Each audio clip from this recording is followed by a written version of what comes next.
Madam President, the meeting is now live and it's all yours. Thank you very much. Good evening. I'm reconvening the public meeting of the Coventry Town Council at 6:20 p.m. Welcome to members of the public, Ms. Lisa Mills, Coventry Finance Director, Mr. Robert Robillard, Director of Human Services. We're expecting Mr. Murray, Chairperson of the Coventry Building Committee, to join us. We have with us Mr. Vincent Ragasta, Legal Counsel for the Municipal Union Contract, and Mr. Kevin McGee. Madam Clerk, please do a roll call of the council. Jessica Ludwig, Yes. Jamie LeBlanc, Yes. Kimberly Shockley. Yes. Ann Dixon. Yes. Oh, I'm sorry. Nick Gorham,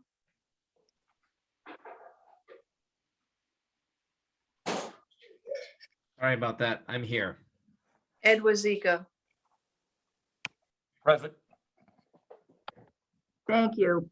The Town Council met per Rhode Island General Law 42465A2 for a discussion on proposed collective bargaining agreement between the Town of Coventry and Local 3484, Council 94 for the period January 1st, 2020 through December 31st, 2022. Do I have a motion to adjourn the executive session at 6:22? I'll make a motion. Do I have a second? I'll second it. Madam Clerk, roll call, please. Jen Ludwig, Yes. Jamie LeBlanc, Yes. Kimberly Shockley, Yes. Ann Dixon. Yes. 4 yeas, no nays. The motion passes. Announce to the public that no votes were taken. Do I have a motion to seal the minutes of the executive session? I'll make a motion. Thank you. May I have a second? Second. Madam Clerk, a roll call vote, please. Jennifer Ludwig, Yes. Jamie LeBlanc, Yes. Kimberly Shockley, Yes. Ann Dixon. Yes. 4 yeas, no nays. The motion passes. Thank you. We are now in agenda item A1. Please stand for the Pledge of Allegiance. Ms. Ludwig, would you please lead us in the pledge? I pledge allegiance to the flag of the United States of America and to the republic for which it stands, one nation, under God, indivisible, with liberty and justice for all. Thank you. You may be seated.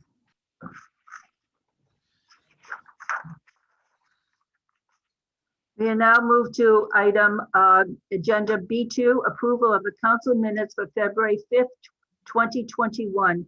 Each council member received a copy of the minutes for this meeting. Are there any corrections for the meeting? Mr. LeBlanc.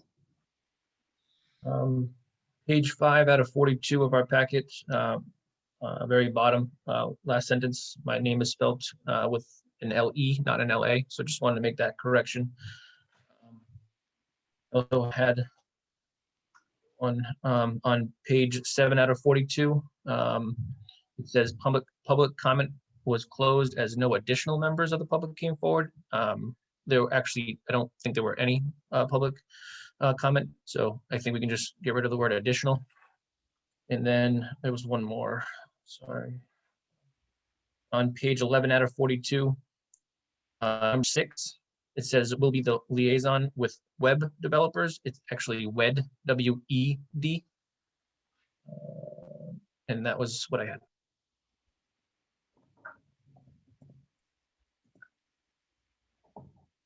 I would just make a little change to what you said, Mr. LeBlanc. Web developers should be changed to Wind Energy Development. It refers to the WED Corporation. Understood, the acronym. Is that okay? That works. Okay, thank you. Are there any other corrections by any other members of the council? Thank you. Do I have a motion to approve the amended minutes for February 5th, 2021? I'll make the motion. Thank you. Do I have a second? I'll second it. Thank you. For ayes, No nays. The motion is approved. Oh, wait, I think we have to vote on it, right? Yeah, I don't think we approved it. I think we just made a motion. We made a motion and seconded it. Now we need the vote. Yes. I'm sorry. Madam Clerk, roll call vote. Jennifer Ludwig, Yes. Jamie LeBlanc, Sorry, yes. Kimberly Shockley, Yes. Ann Dixon. Yes. 4 yeas, no nays. Motion is approved. Thank you. Now move to Madam Chair, if I may ask a question of Nick. Yes. Nick, do we need to do a roll call vote on all these, or can we simply do the way we do it normally? If I'm not mistaken, I think the COVID directive requires it. I can check on that, but I'm pretty sure it has to be roll call. That was one of the compromises for the emergency order. Okay. Thank you for asking the question, and Mr. Gorham can get back to us. Okay, next, agenda item C3, Council President announcements. We'd like to announce that on Saturday, March 13th, 2021, there will be a Coventry Town Hall on a budget preparation. And I'm going to ask Mr. Wazika to speak about this presentation. Madam Chair, it's going to be an open house, a Zoom open house. We're going to give the basics on the budgets, as well as be available to ask any to answer any and all questions pertaining to how the budgets are done. What do we look at? Anything and everything involving that. I'm sorry, I was trying to get a hold of Mr. Murray. And dealing with that myself, Lisa Mills will be on the call. I'm assuming we'll have yourself and maybe one other council member. And we've done this in the past, and we've tried to use it as an educational session, and it's open to any and everybody in the public. And the Zoom meeting will be posted online probably tomorrow, and anybody can link in and get into the meeting. Mr. Wazika, what time are you anticipating that this meeting will start? I'm looking at a 9 o'clock start on this so we can get going. If anybody is listening on this and would like to maybe a little bit later, send me an email. But we usually do those 9 to 10 o'clock. So I'm thinking 9 o'clock. And the last one we did, we ran over 2 hours. Mr. LeBlanc joined in on that one a couple of years ago. He was a non-council member at the time. And we went for a few hours. So 9 o'clock, I think, is a good start time. Everybody get going in the morning, and we'll take it as long as we need to. There will be no end time on it. Okay, Mrs. Shockley. Hi, will this be recorded and people will be able to watch it on YouTube if they can't make the meeting time? Yes, we can. We can record it and do it that way as well. Great. Thank you. One of the reasons we're having a couple of sessions on Saturday is that at previous meeting, Mr. LeBlanc suggested that perhaps we'd be able to engage more members of the public if we had some Saturday sessions. So we're starting with a couple of Saturday sessions so that we can make every effort to engage more members of the public. But by having it recorded, it means that it's available to anyone who wants to listen to it. So thank you, Mr. LeBlanc, for that suggestion to us. Okay, any other questions about what Mr. Wazika has in mind for this? If anyone would like to, the council would like to participate with us on this session, please do send me an email and let me know. Next, on Saturday, March 27th, we're going to have a presentation and discussion of the Town of Coventry sewer program. Mr. Wazika, I'd like to ask you to speak on this, please. Yes, this is going to be a high-level history event. We're going to go over the start of the whole sewer enterprise fund, how it began, where it began. I've got a pretty extensive documentation on all of it. I wasn't around when all of this took place, but we've got a pretty good setup. We're going to go through that, and all the way up to its present condition, where we are, what recommendations from the Auditor General have been met, which ones need to be met, and just an overall question and answer again from the citizens This one I'm looking at probably starting at 10 o'clock. Maybe a little bit later on that Saturday. I've got some other things going first thing in the morning, unless of course someone wants to go to a different time. And again, send me an email if you'd like to see something different. And again, it's going to be open-ended. There'll be no closed time, and we will go through and be available. I know I'm anticipating a tax collector who has an extensive background in it. I'm also looking at some other individuals that'll be involved, and this will all as well will be posted on the website with the info on it, as well as social media. I'm planning on at least Ms. Ludwig being there from the council, and I don't know who else at this point, but I'll leave that up to the council. Again, our limit is 2, and we need to keep it at that to make sure we don't have a violation. Mr. Waziga, it seems appropriate that we would have a full council meeting on that particular session, because all members of the council have been fielding questions about the sewer program, and I think they all would like to participate. So could we possibly have a public meeting for that particular session? Looks like we're changing it. It'll be a public meeting. Well, I know Not a problem. everyone would like to participate. Any questions on this? Ms. Ludwig? So thank you for bringing that up. So I believe part of what we'd like to do is have a suggestion from the council on what we'd like to see moving forward. So for example, there could be some directives to the subcommittee, the sewer subcommittee. So I thank you for bringing that up. I think we do need the full council participation here. I'm not saying that it will only be one session where we would decide that, but at least to get started, I think that feels appropriate to have the whole council join in. Thank you. Any other questions? I would just like to say, if it's not going to be the full council, I certainly want to be one of the 2. Of course. We wouldn't have it any other way, Mr. LeBlanc. But it will be the full council, because we all have a concern. And as we mentioned before, an issue in one particular district is everyone's concern as a community. Mrs. Shockley. I will say, I've actually started fielding questions for people in my district who are wondering if it might come through, so that they can sign up, like link up, I should say. So I am curious about both the past and the future of this program as well. Excellent. Ms. Ludwig? We had discussed previously about having the subcommittee join us for the session so we can speak directly to them if we do end up providing a directive. There's only 3 members there. So how do we make sure that they're, informed of this? Do we invite them into the session? Do we, what's the suggestion here? We do that, we'd have to have a joint meeting with all of them. Again, this is your decision on how you want to do it. But my suggestion would be anything we come up with or you come up with that day, we can direct them to. Maybe we can have the chairman come in and be part of it. But to have the full meeting with them, again, nothing is going to be directed to them that day. They'd have to be on an agenda item and go through the normal process. So anything further on would have to be done through the council later. So again, it's up to you. If you want them all, we can do it all. I just don't see why at this point, if we would need them all, we're going to have the council, and I think that should be the good start, and we can move forward from there.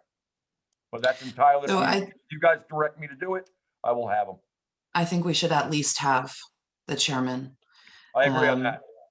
The subcommittee has 3 people on it who are very knowledgeable in how these systems are built, general contracting backgrounds, project management backgrounds.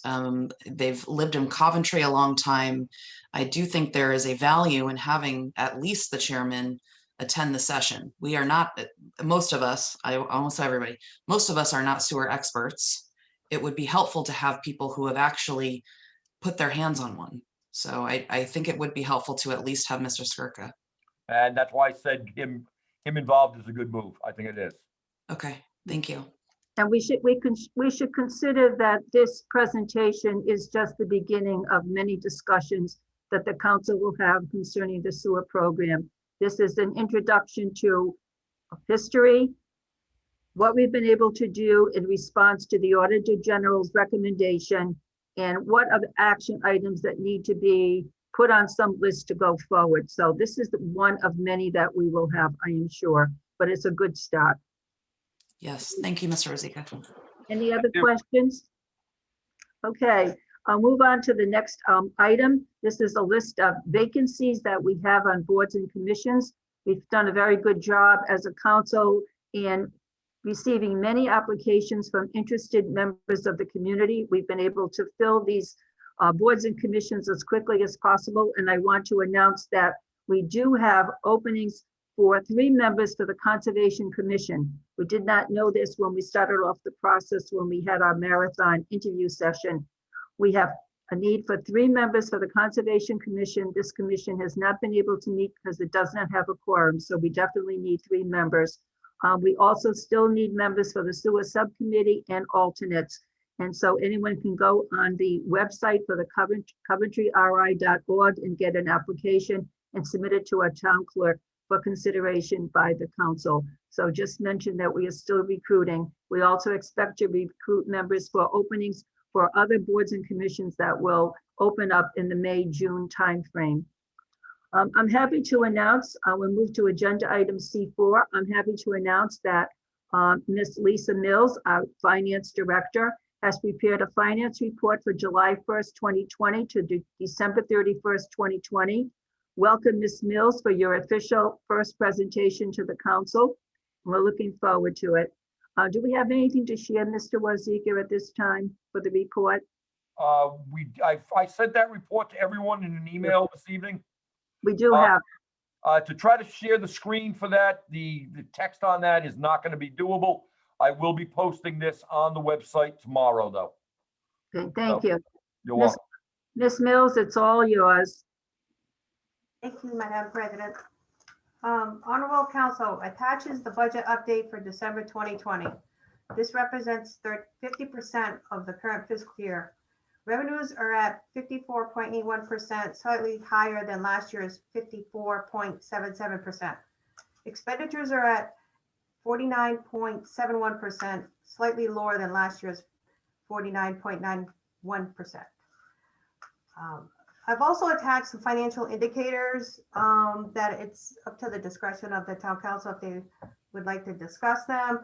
I think they're very important to go over prior to the budget session, you know, in concern of whether to add on more debt or not to. I think these factors are very, very important. I'm not sure if you would like me to open it up for questions, or do you want me to go through these line items? Or what would you like me to do, Madam President? Ms. Mills, when you talked about financial indicators and giving us an idea of whether we can take on more debt or not, I'd like you to expand for the council what you mean by those statements.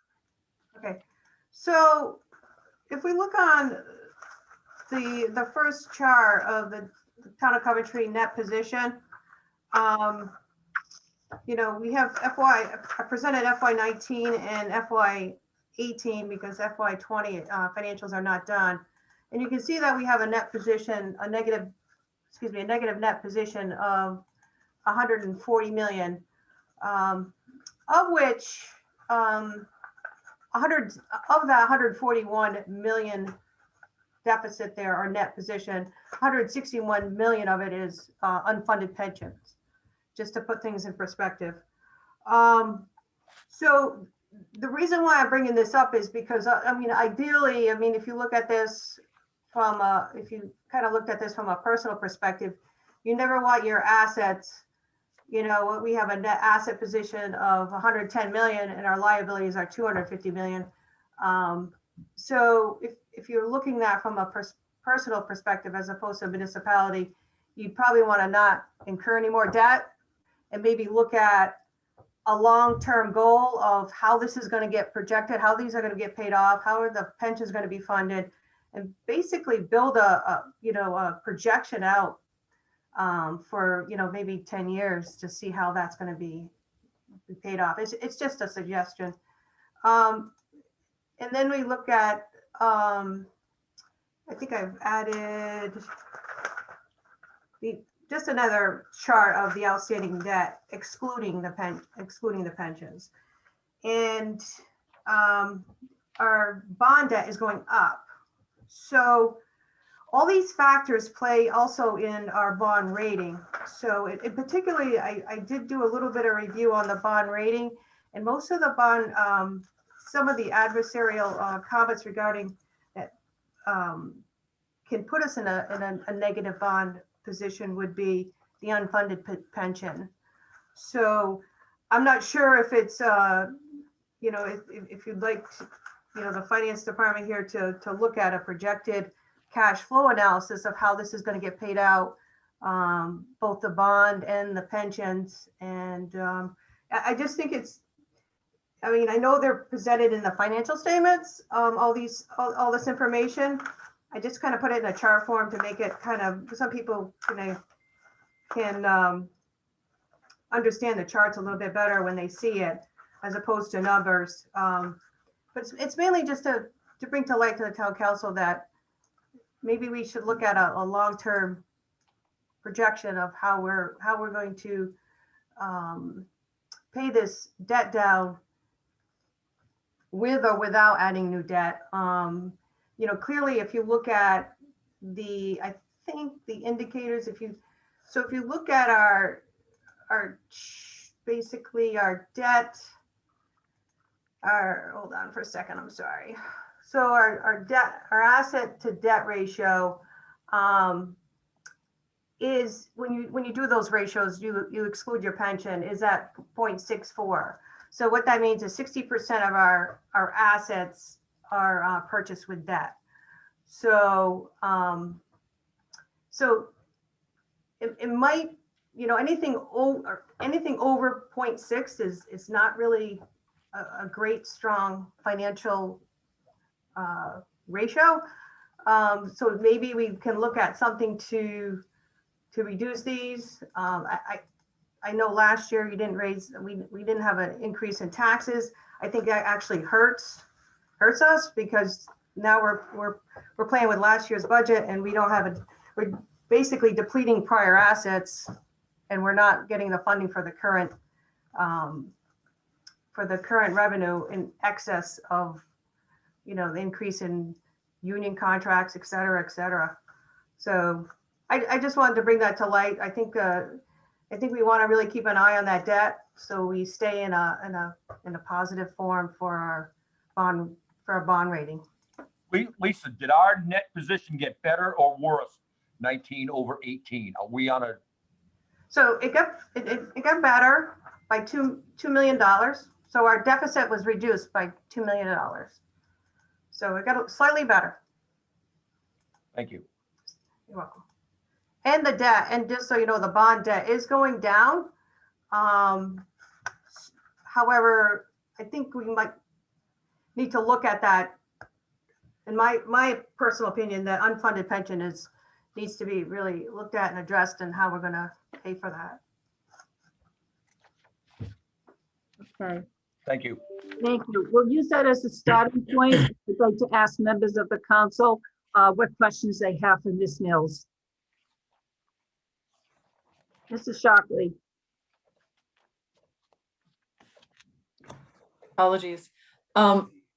I don't necessarily have questions at the moment. We didn't receive this until late day today, and I know this is your first one, and I completely understand. But as far as you're going deeper into how we can help manage our debt and our pension liabilities, it seems you're saying especially, I would love to receive that information, even if it's its own portion of a meeting similar to what Mr. Crossman had recently. I would love to have a deep dive with you and get your expertise on this. Thank you. Ms. Ludwig? So Ms. Mills, I believe I heard you asking for whether the council would want longer term projections. Yes, we do not want to, in my opinion, I do not want to be making decisions on just 3 or 5 years at this point. I think we need to get out of that hole. It sounds like there's been some good things that have been happening. So Mr. Wazika, to your point about, our deficit reducing, but we're looking at taking on additional debt in the coming years here. I heard you mention, Ms. Mills, the increase from union contracts, things like that, that we're basically contracting out several years in advance and then having to pay for it later on. So yes, I would like to see the longer term. So the 10-year sounds absolutely appropriate to be looking at. And then also, to Member Shockley's point, we only got this pretty late, so I would like to see this on another agenda or a deep dive or something. So I support Member Shockley's request for that. And lastly, we're going to have school committee member Murray join us shortly, but they're asking for a brand new bond debt to be voted on this year. And so it sounds like what you're saying is at this point, we're already over a recommended debt ratio at this point. So it feels like we need some urgency to the request to figure out here whether we continue pushing that along. Unless I'm reading something wrong, and I'm sure Mr. Murray can comment when we get to the next section for the school building committee. But from what I'm hearing right now, it sounds very concerning that we would continue pushing more debt when we're already in that 0.64 versus, less than 60% suggestion that Ms. Mills provided. Thank you. Mr. LeBlanc? Thank you, President Dixon. First, I just wanted to say thank you to Ms. Mills for putting this together. I sincerely appreciated it. We didn't get it until late, so I certainly want to go through it, and I will ask some follow-up questions. My first question is, will we be getting this monthly? And I don't know if that's a President Dixon question or Mr. Wazika question, but I just want to ask if we'll be seeing this monthly going forward. And then I think this question is germane to this discussion, but where do we stand with the year-end audit for June 30th of 2021? This will be a monthly report that the council is given. As far as the audit, we are waiting on that. Hopefully the last data that we're waiting for will be presented by the firm that needs to get it to our auditing company. And once that's in, we'll be set. We're waiting, and that's why we've had to get an additional extension. Some analysis that needed to be done on OPEB has not been done yet, and we're waiting for that to come in. And can I comment also? Ms. Mills? Yes. I'm sorry I was late. We were actually waiting for some school numbers, and this was really done last Friday. And with Sarah not being there, it's tough to get that information in a timely fashion. So when she did send it, there was some missing pieces. And I just wanted to make sure the school numbers were agreed exactly with what we had. So that was the holdup. And as far as the additional charts, I didn't really plan on adding additional charts, the debt charts, but just the executive summary and the revenue and expenditures, if that's fine. I think the long-term projections for cash flow can be done, in coordination with the budget if possible. So does that sound all right? Absolutely. Thank you, Ms. Mills. Thank you. Ms. Mills, I know you suggested that we perhaps ask for a projected cash flow analysis, and I do support that. We have a great deal of data here. We did receive it late in the afternoon, but I would like to comment that you have produced a report that is greatly superior to what we've been getting because it has much more data. But along with much more data, analysis on your part would be very helpful to members of the council. So what do all these numbers mean, and what do we need to do in order to plan for a solid, stable financial future for the town of Coventry, not only for 1 year, but 3 years and 5 years and 10 years out? we do need to plan for the future. And with your analysis and guiding us, I think that we'll be able to do that. So I greatly appreciate the report, but also an addition of analysis is greatly helpful to us. I was especially interested in knowing that our revenues are currently slightly higher than last year, as we were very concerned with so many people being unemployed, not only in our community, but in the state. Somehow we were able to maintain the inflow of revenues, and that was very encouraging while still holding down expenditures. So that was a very good sign, and I appreciate that analysis and summary that you gave us on the first page of the report. So we're looking forward to monthly reports from you. If you feel like you want to come more often, feel free to let us know at any time. But monthly reports would be great. And we especially would be interested in an analysis because, as Ms. Ludwig mentioned, we are considering bond for the school building committee request. And we do need to know our ability to handle that debt and what we must do in order to do that. So any other questions by members of the council? Can I ask a question? How much bond debt were you anticipating for the school building? Well, we don't know at that point, at this point. We don't have an exact number yet. Okay. Okay. But Mr. Murray's going to be on soon, though. he'll be able to give you a little more information about that. So stay tuned for a few more minutes. And I just wanted to make one more comment. With this analysis, as far as the debt's concerned, you know, I'm wondering if we reach out to Steve, the bond advisor here, to possibly maybe refinance. I saw some of the bond debt at upwards of 4%, and you know, interest rates are a lot lower right now, and I'm not sure if we qualify. So you know, that might be advantageous to look at that to try to reduce some of our interest payments. Lisa, you and I can talk about that tomorrow and Okay. get that started if there's a possibility. John looked at it several months ago, and the cost of the new issuance was going to wipe out a lot of the anticipated savings, so we didn't back then. But if the numbers are getting better, then yeah, we definitely need to look at that. So Okay. thank you. Sure. Okay. Any other questions? Okay, excellent. Thank you so much, Ms. Mills. We're looking forward to seeing you many times coming up in the future. You're welcome. Thank you. We'll now move over to agenda item number C5, Mr. Robert Robillard. Good evening. Good evening. Thank you for giving me an opportunity to speak of what happens here at 50 Wood Street. I'm going to talk tonight about the services, not just for seniors, but for youth and families, services for individuals with disabilities, and our food and nutrition services. I think a lot of folks just see us as a senior center. We do a lot more different things than that, a variety of things. Health and wellness programs remain a perpetual focus for residents 60 and older.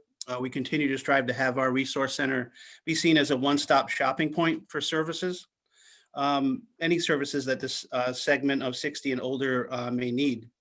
One of the things we're finding is social isolation has been a huge issue during this pandemic, even prior to the pandemic, for a contributing factor to failure in the community for seniors. It happens at this point for other populations as well, that the need to connect folks to services, supports, and healthy options is really what our department is here to do. The department's very fortunate to have a committed staff that's willing to meet the challenges facing the ever-changing needs during COVID. We, as a group here, outreach to our seniors each week via telephone, Facebook. We're doing a lot of in-person sidewalk social work with folks. We're meeting people at their homes. A lot of the work that we're doing is to minimize isolation and keep people connected during this difficult time. And we do connect them to services, needed services like food, health and mental health services, heating assistance services. We just finished with the Medicare open enrollment to keep folks connected to their health care, which is huge during this time. A lot of folks were disconnected from their physicians and from testing that they put off because of COVID. One of the things we are able to do right now is provide appointments for vaccinations. We were able to get transportation with a grant to get folks to their vaccination clinics. By the way, before this meeting, there are still 6 appointments available for this week's clinic. So if there's anyone out there that knows someone who's 65 or older or is 65 and older, please sign up. You can sign up tonight on our website.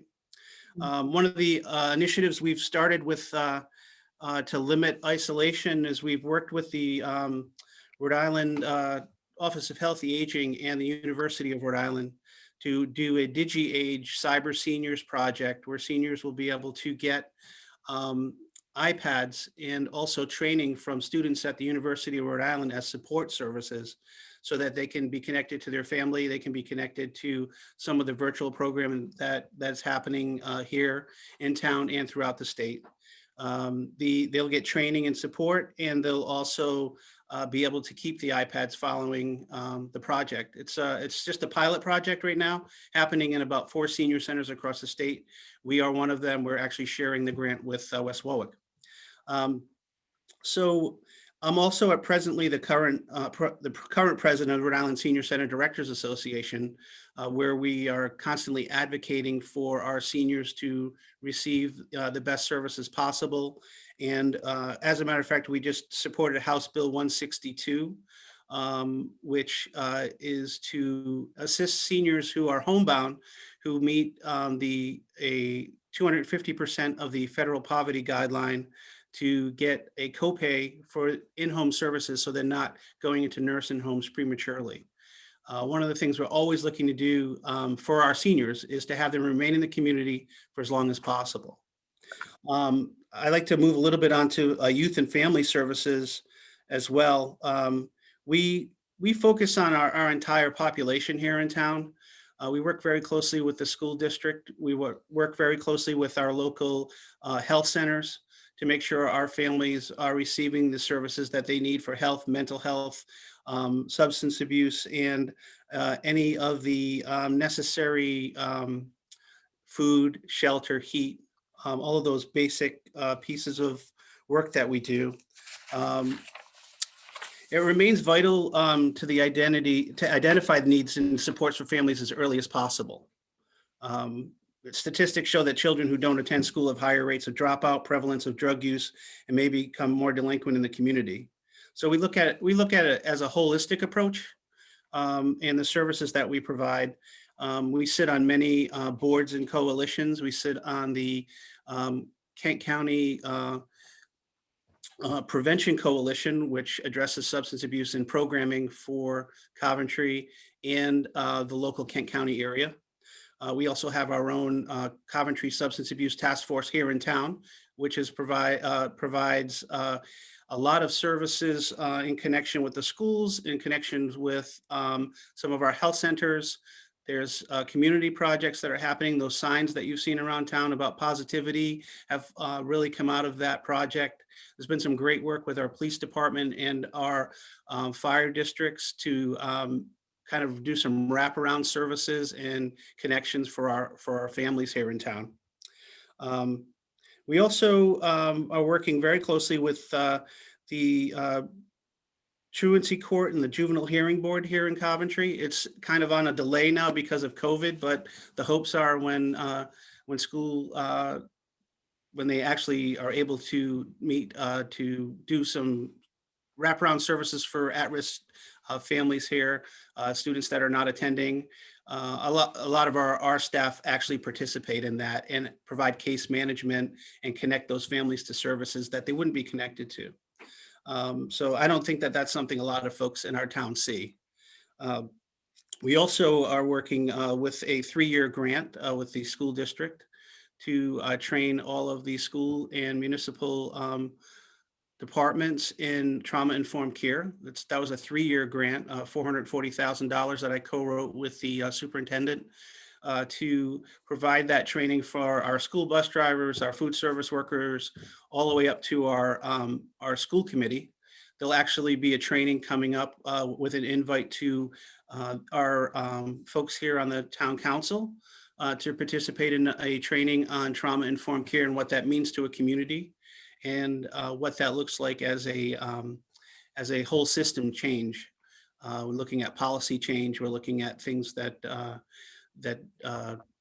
providing providing resources. We've done some groups with families that are participating in the elementary level and middle school for supporting them during COVID. You know, how do you support a child with distance learning? We all, if you have children or have grandchildren, you've experienced that. And how does that impact a family, and how do we help support them? So a lot of the work we're doing is there. It is a very multifaceted building. We have our food bank, which is licensed by the state community food bank, which is located at MacArthur Boulevard. We had that move-in house here during COVID so that we could service as many people as we could because of the limited contact. We were able to service a great deal of folks during the pandemic. I looked at our statistics, as of April 1st, excuse me, of this past year, we serviced, since up till this past week, 9,794 individuals with Meals on Wheels. We serviced 2,500 plus people with drive-up emergency food here with our food bank. We also were able to, we have a contract with Blackstone Health where we were able to do a grab-and-go lunches for seniors who had previously participated in our hot lunch program here at the center, and did about 2,355 of those grab-and-go lunches to serve our seniors in the community. Our food bank receives donations in the form of food as well as cash donations to meet these basic human needs. We were probably servicing about 500 people per month when our food bank was open before COVID. And about 2/3 of those folks that utilized our food bank have children. So we see that the impact of the food insecurity is a really big part of the work that we're doing as well. We run the community garden across from Town Hall. Everything that's grown there is actually organically grown. Volunteers basically run the day-to-day operations, and they are all master gardeners, the leads, but we have 4-H, Boy Scouts, Girl Scouts. We have people that actually receive services from our food bank volunteering there over the summer. And that's a great opportunity. We've done this the 11th year that's been in place. And all the produce that goes there goes directly to our seniors and to our food bank to feed our families here in town. We also provide services for individuals with developmental disabilities. We have a program here that's been part of our senior center for about 30 years now called Project Friends. It is a licensed program for individuals with developmental disabilities who are licensed by the state of Rhode Island. And we are part of a group of providers. There's 32 providers within one program that we sit with called the Community Provider Network of Rhode Island. And what we do is we provide full day support services here at the Senior Center and community support services. And we also do job development and wraparound family services for those folks as well. And that particular program is licensed and paid for by the Department of Behavioral Health and hospitals. We have started that program in 1990, and that program has grown to about 25 people at this point. We are actively working with transition at the high school to have students that are moving on from the special education program there into the community, to have that support be part of their. You should be able to stay in the community in which you grew up. You should be able to be part of that community to the full extent that you have the ability to. And our job is to make sure those connections stay strong for folks and their families have the support that they need to have successful adults. And community participation is a huge part of that. I can tell you our other departments, the Department of Public Works and the Department of Recreation, have been huge supports in making sure that that program has been successful. Our police department as well has been a huge resource in making sure some of our folks have opportunities for employment. So it's actually been a really community-based program, grassroots. We're the only program like that at this point in Rhode Island that is part of a municipality, and there's ownership of the community piece for our residents. I think one of the other things I really want to stress tonight is, we're always actively seeking funding to support the programs that we have here. We are successfully got a variety of grants to maintain a lot of the programs. We were able to get a drip irrigation system for our community garden at no cost to the town. We built a greenhouse here on site so the seniors could be part of that community connection piece, growing the initial plants and getting horticultural therapy, a great benefit for folks, and have those plants go to our community garden and ultimately feed our neighbors in need. So a lot of the work that we do is with the Office of Healthy Aging and making sure that we are always looking at the general health and well-being of our community. I could go on, but I know there's other folks that need to speak this evening. So I will give you a full written report. You'll have that tomorrow. I don't Okay, know if you have any questions. thank you. There are always questions, Mr. Robillard, always. But before we start the questions, I do want to congratulate you on being the president of the Senior Center Directors in the state. So congratulations on that. Thank you. Thank you so much for being an advocate for legislation, appropriate legislation for the members of our community. And then also, again, thank you for co-writing that grant of $440,000 over a 3-year period for trauma-informed care. That was quite a coup, and we appreciate it. But I know through my conversations with you through the years, you're always getting grants for our community, and you've only listed a few of them, but there have been dozens that you have been able to bring to our community that have served the residents extremely well. So thank you for all the work you do. I now like to open it up to members of the council to ask questions. Ms. Ludwig? Thank you, Director Robillard, for sharing all of that, and providing a list would be helpful. You definitely listed a lot of things there. I just had a couple quick questions about a few of the items that you mentioned around the food bank. So the numbers that you were mentioning about the number of people per month, are these all Coventry specific residents, or Yeah, are we? Okay, and is that true for all the services that we do? They are only for Coventry residents? Actually, we have folks that come from other towns that utilize our senior services. There's folks that not necessarily want to come to the center that's in their town, so they come and utilize our services. They still obviously have co-pays for the meal. It's a donation, but a lot of folks come for the socialization. They also come for like connections to services, and that's a lot of the work that we do. So. Okay, great. And then you had mentioned, I believe, something about looking for either possible donations or you needed possible funding for something.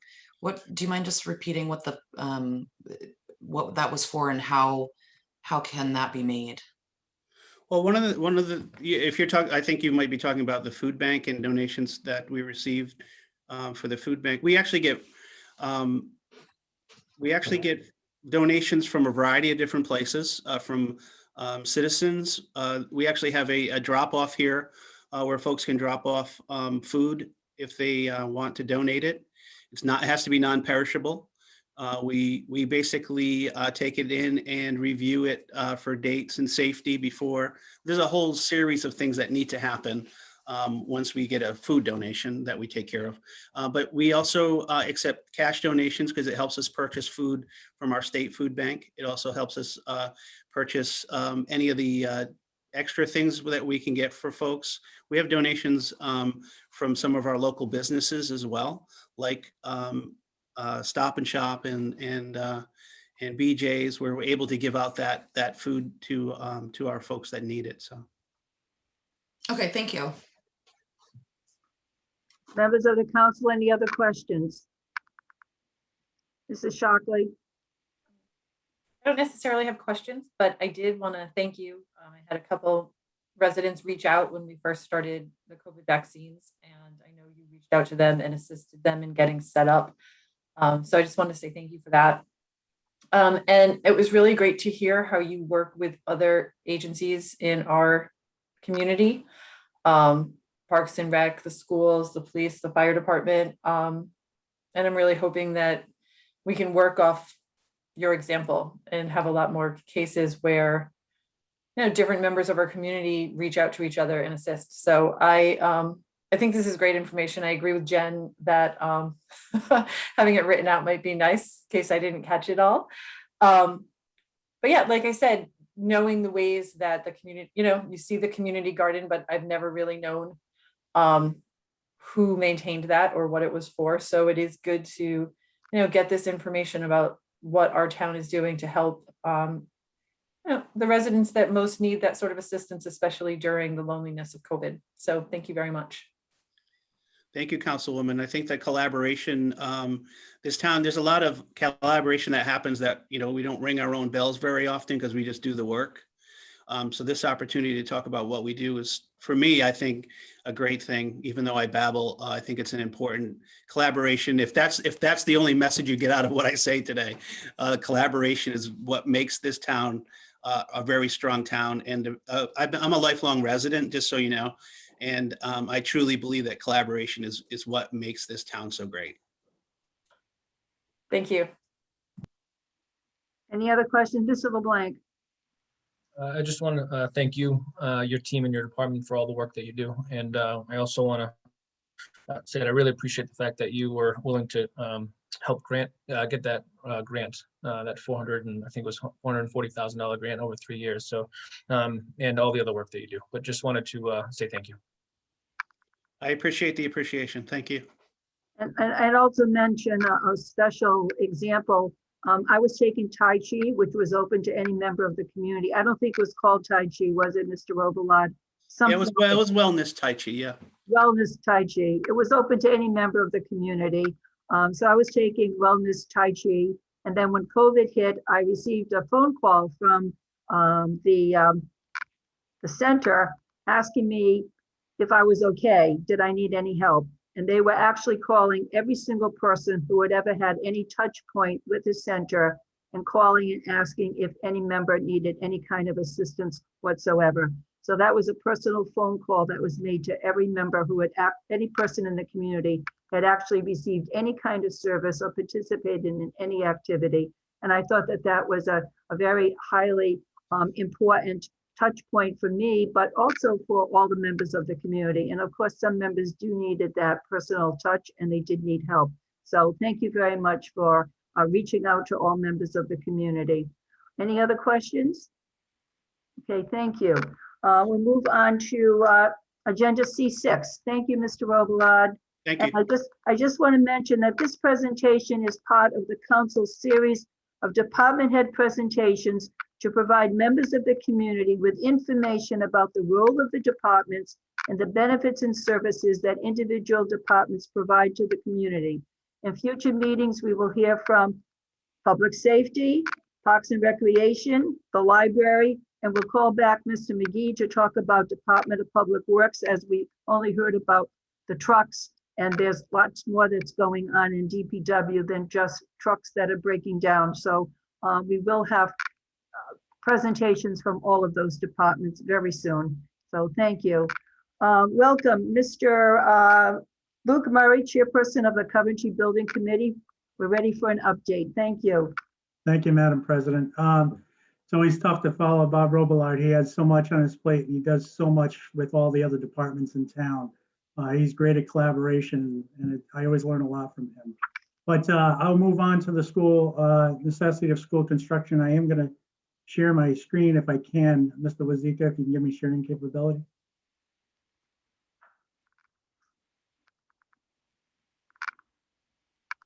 You have it, sir. All right, thank you. All right, does everyone see that PowerPoint? Yes. slide?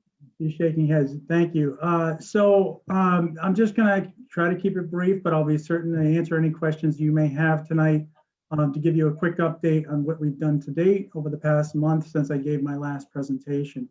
Currently, we're in kind of post-stage 2 documentation. We did submit stage 2 on the 15th as promised, and that document went in. It's a rather large document. I believe I sent out the link to everyone here. Hopefully you've had a chance to maybe flip through it. I will get a hard copy if you want to take a look at the hard copy as well. So I urge you to at least flip through it and look at the project summary. I think it's important that you understand what was in it, but keep in mind that it does remain flexible. I heard a little bit of Ms. Mills' presentation tonight in discussion of potential bond. Just so you know, we did submit for certification of a 57.8% reimbursement request, which was 42.8%, which is our base housing aid plus the 15% bonus incentive, which we do feel we're eligible for. The total project cost that we submitted for was $89 million. Now, that doesn't mean we'll necessarily receive a reimbursement certification for that amount. We know it's likely that RIDE will cut us down from that amount. That is typical of most requests. Typically, it's shaved off approximately $5 million. Could be more, could be less. So we've always shot for around 85 million in looking forward in our budget calculations and looking at potential bonding. So you can see here what the allocations were in the budget. Again, each one of these line items, while they did have a scope attached, remain flexible when we get to a stage 3, if and when we get to a stage 3, which is the more refined construction documentation phase. And so the Coventry High School would be about 3.7 million. As I had mentioned before, a lot of that is high impact visual enhancements, science labs, the gymnasium improvements that have been long outstanding, and various and much needed improvements to the high school, including just repainting of the facility. As we've also discussed, the middle school is the bulk of the money, and that's essentially reconstructing the entirety of the middle school, doing an addition onto the older section, renovating the older portions, and effectively be an entirely new campus for the middle school. Washington Oak was our newest school, will receive some funding, but the lowest amount, knowing that it is our newest school, which was built in 2002. Tioga Elementary, which is one of our older schools, 1.2 million for various improvements. Hopkins Hill Elementary, not far behind at 850,000. Blackrock Elementary at 1.1 million. And then Western Coventry Elementary, which is our oldest school in the district, which is unlikely to move anytime soon, but certainly has needs, including a well there that is just about to run dry. We're continuing to update our schedule. This is a target in motion. As we meet with the building committee over the next month, we'll be refining our project schedule to move forward with, because we're a bit of a moving target now with how we proceed. A lot of it has to do with the communications effort. So this is continuing to be refined. Upcoming meetings and events. So we have a school building committee meeting tomorrow night. So we're going to be reviewing the communication effort. We've had a lot of discussion on how we outreach to the public and educate them on the process that has happened so far, and then what the next steps are. In addition, we're going to be talking about an owner's project manager, because it's imperative that we get started on procuring an OPM to guide us should we proceed forward. An OPM essentially will be our partner through the project that will act as our day-to-day manager for the building committee. No one on the committee has enough time to do the administrative portion of a building effort. So the OPM would essentially help us procure architects and engineering teams, And if we were to go to bond and be successful, they would take us through the entirety of the project. On the 11th, we do have a leadership meeting. I had requested and sent out invites, which were accepted by town council, building committee leadership, and leadership in the administration, including the town manager and the superintendent. This is a discussion where we talk a little bit more about the what's to come and the nuts and bolts of how we would move forward with a bond effort if we were to move forward, and discuss some of the financials and sort of have a frank discussion on the rules of engagement moving forward. From the 9th through the 23rd being our next building committee meeting after tomorrow night, we hope to issue a procurement for RFP for the OPM. And that we want, like I said, we do want to get that going. On the 23rd, we're going to identify a framework to lead on the communications effort. And that may be somebody who's hired to kind of take us forward and guide us, in addition to outreaching for additional public support and parents that may want to engage in this effort. So this is going to be a combination of grassroots and then direct engagement by the building committee. In April of 2021, we're going to be focused on procuring the OPM, building a website, drafting publications, and setting up social media. But the important part is between now and May is, which has been discussed tonight, the willingness to undertake a bond. And that's something I can't answer right now as a building committee chair. My directive is to take this process forward until I'm told otherwise. So that is something that I hope that you as a council will start to discuss, because it's important that we do have that discussion. As I've told you before, we've looked at bonding. I'm actually going to bring up the spreadsheet I've shown you before of what $85 million would look like. And I broke this down at a 57.8%. And what the impact on the tax rate would be. This is going to have to be part of the discussion moving forward as far as the finite financials and how it fits into the big picture. I understand we're a piece of the larger conversation that needs to happen town-wide. And that may be something that Ms. Mills has to be, well, certainly something Ms. Mills has to be a part of the conversation, because we need to have that outlook and where this effort fits in the big puzzle of the town. So with that, I will stop my sharing.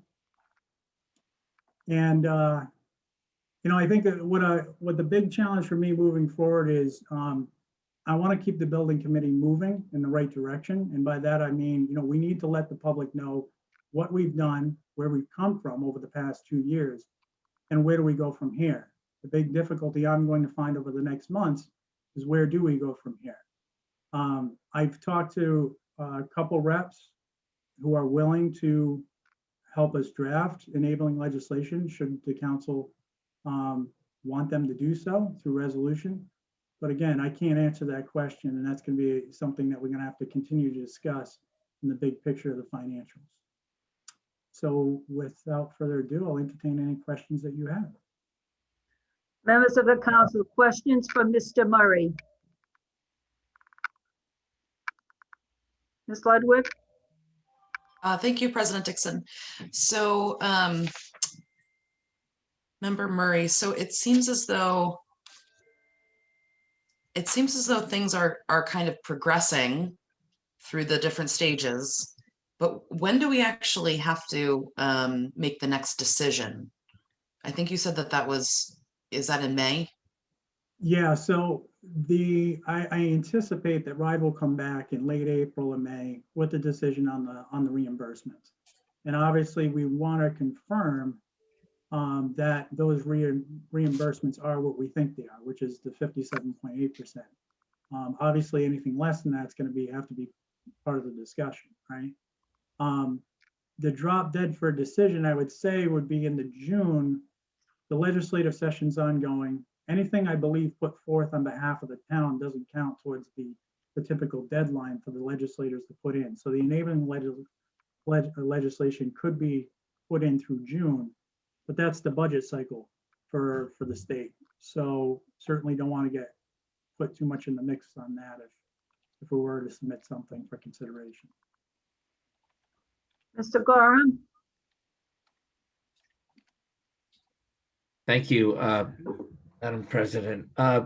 Luke, I'm trying to remember if, with the reimbursement that the state is promising, what effect, if any, does the reimbursement have on what would go on the ballot for voters to approve? In other words, I think you had said that either the net after reimbursement or the reimbursement was 42 million anticipated. And I realize that's just an estimate of the figures that you presented tonight.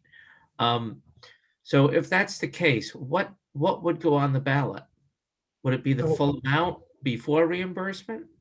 Yeah, so what goes on the ballot is the total authorization. So if we're going for 85 million, that is what will be on the ballot. So we'll have to get authorization, and they require authorization on the full amount. Now, we'll have to, and it is reimbursement based.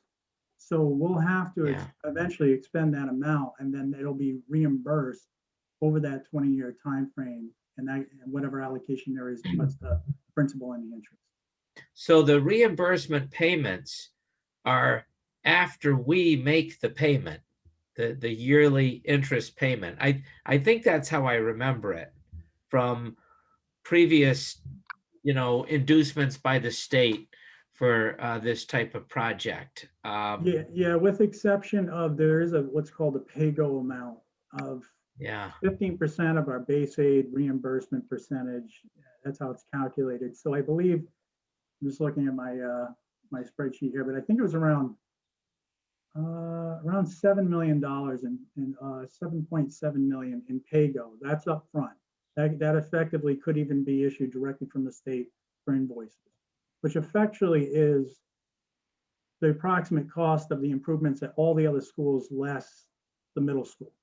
So all the short-term work can be done as pay-go amount, which is all our upfront work through 2023.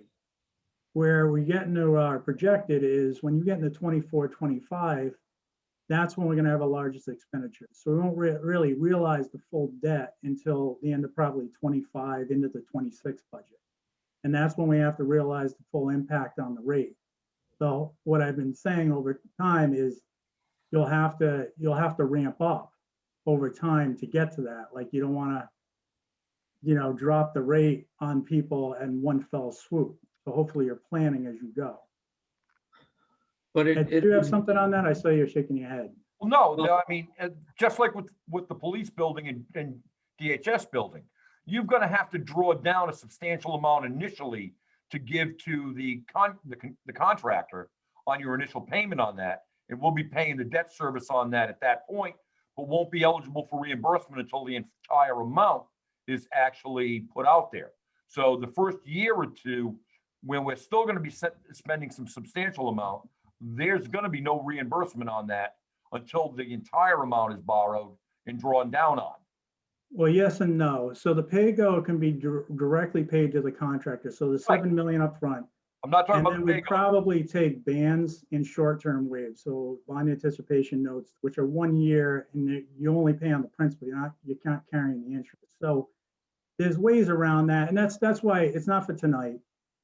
It needs to be part of a larger conversation, including Ms. Mills and Steve Massaroni and the financial people, on how this would be rolled out in the larger context, and can it be done?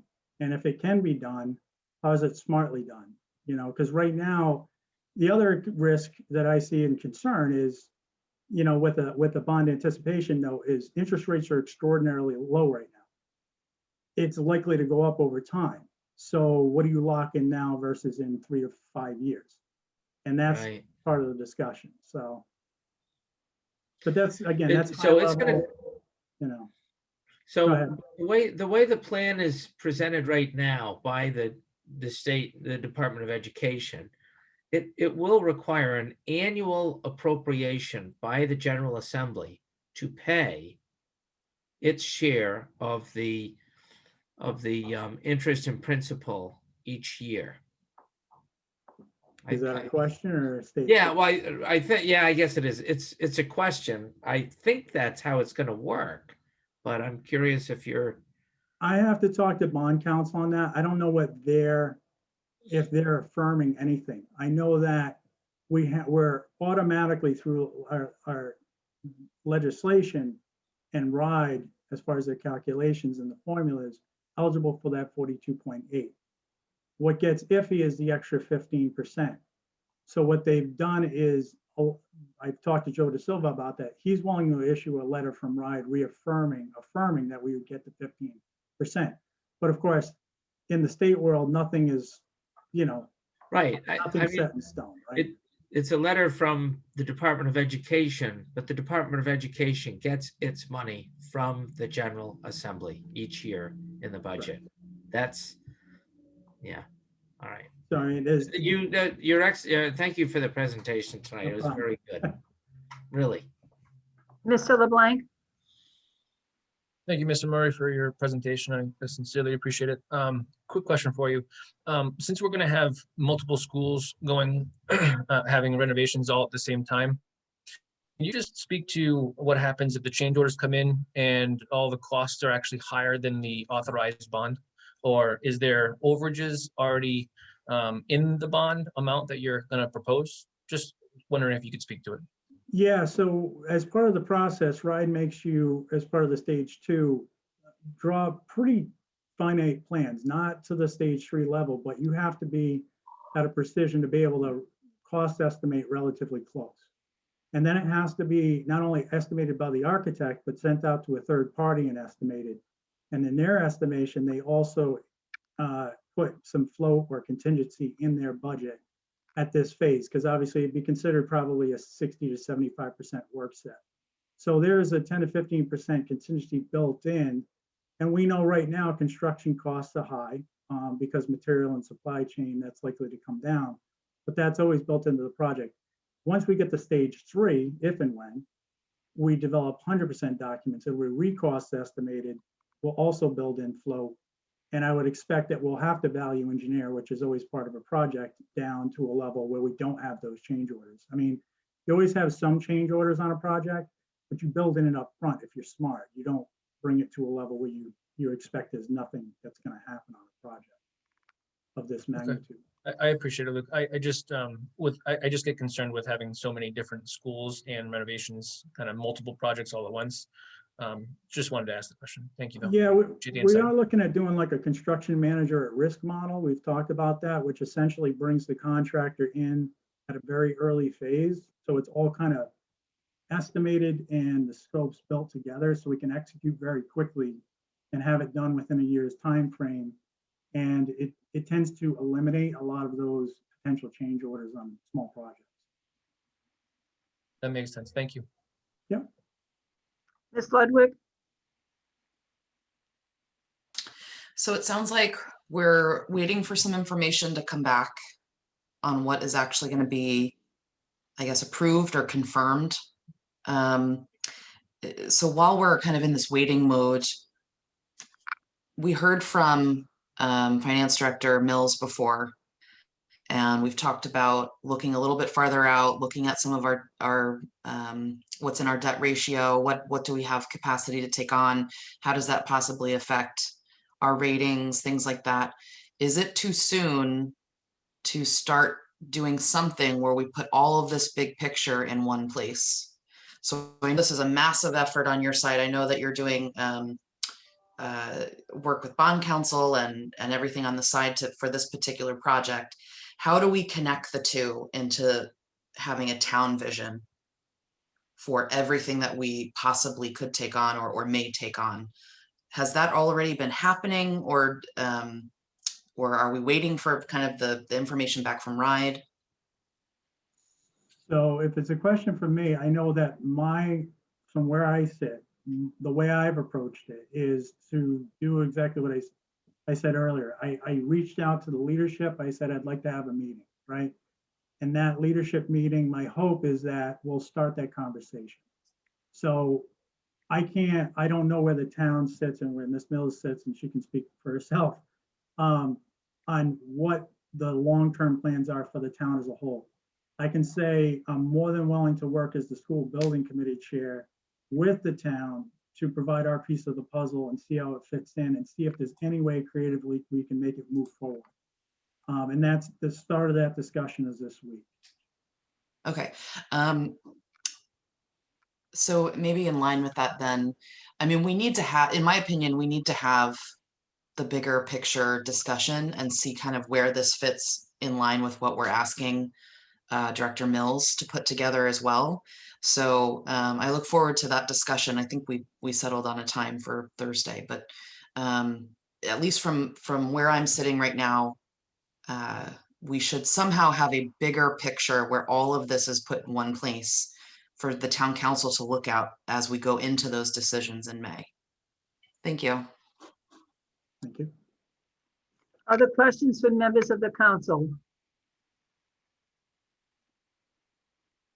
Director Mills has a question, which I'd like to hear.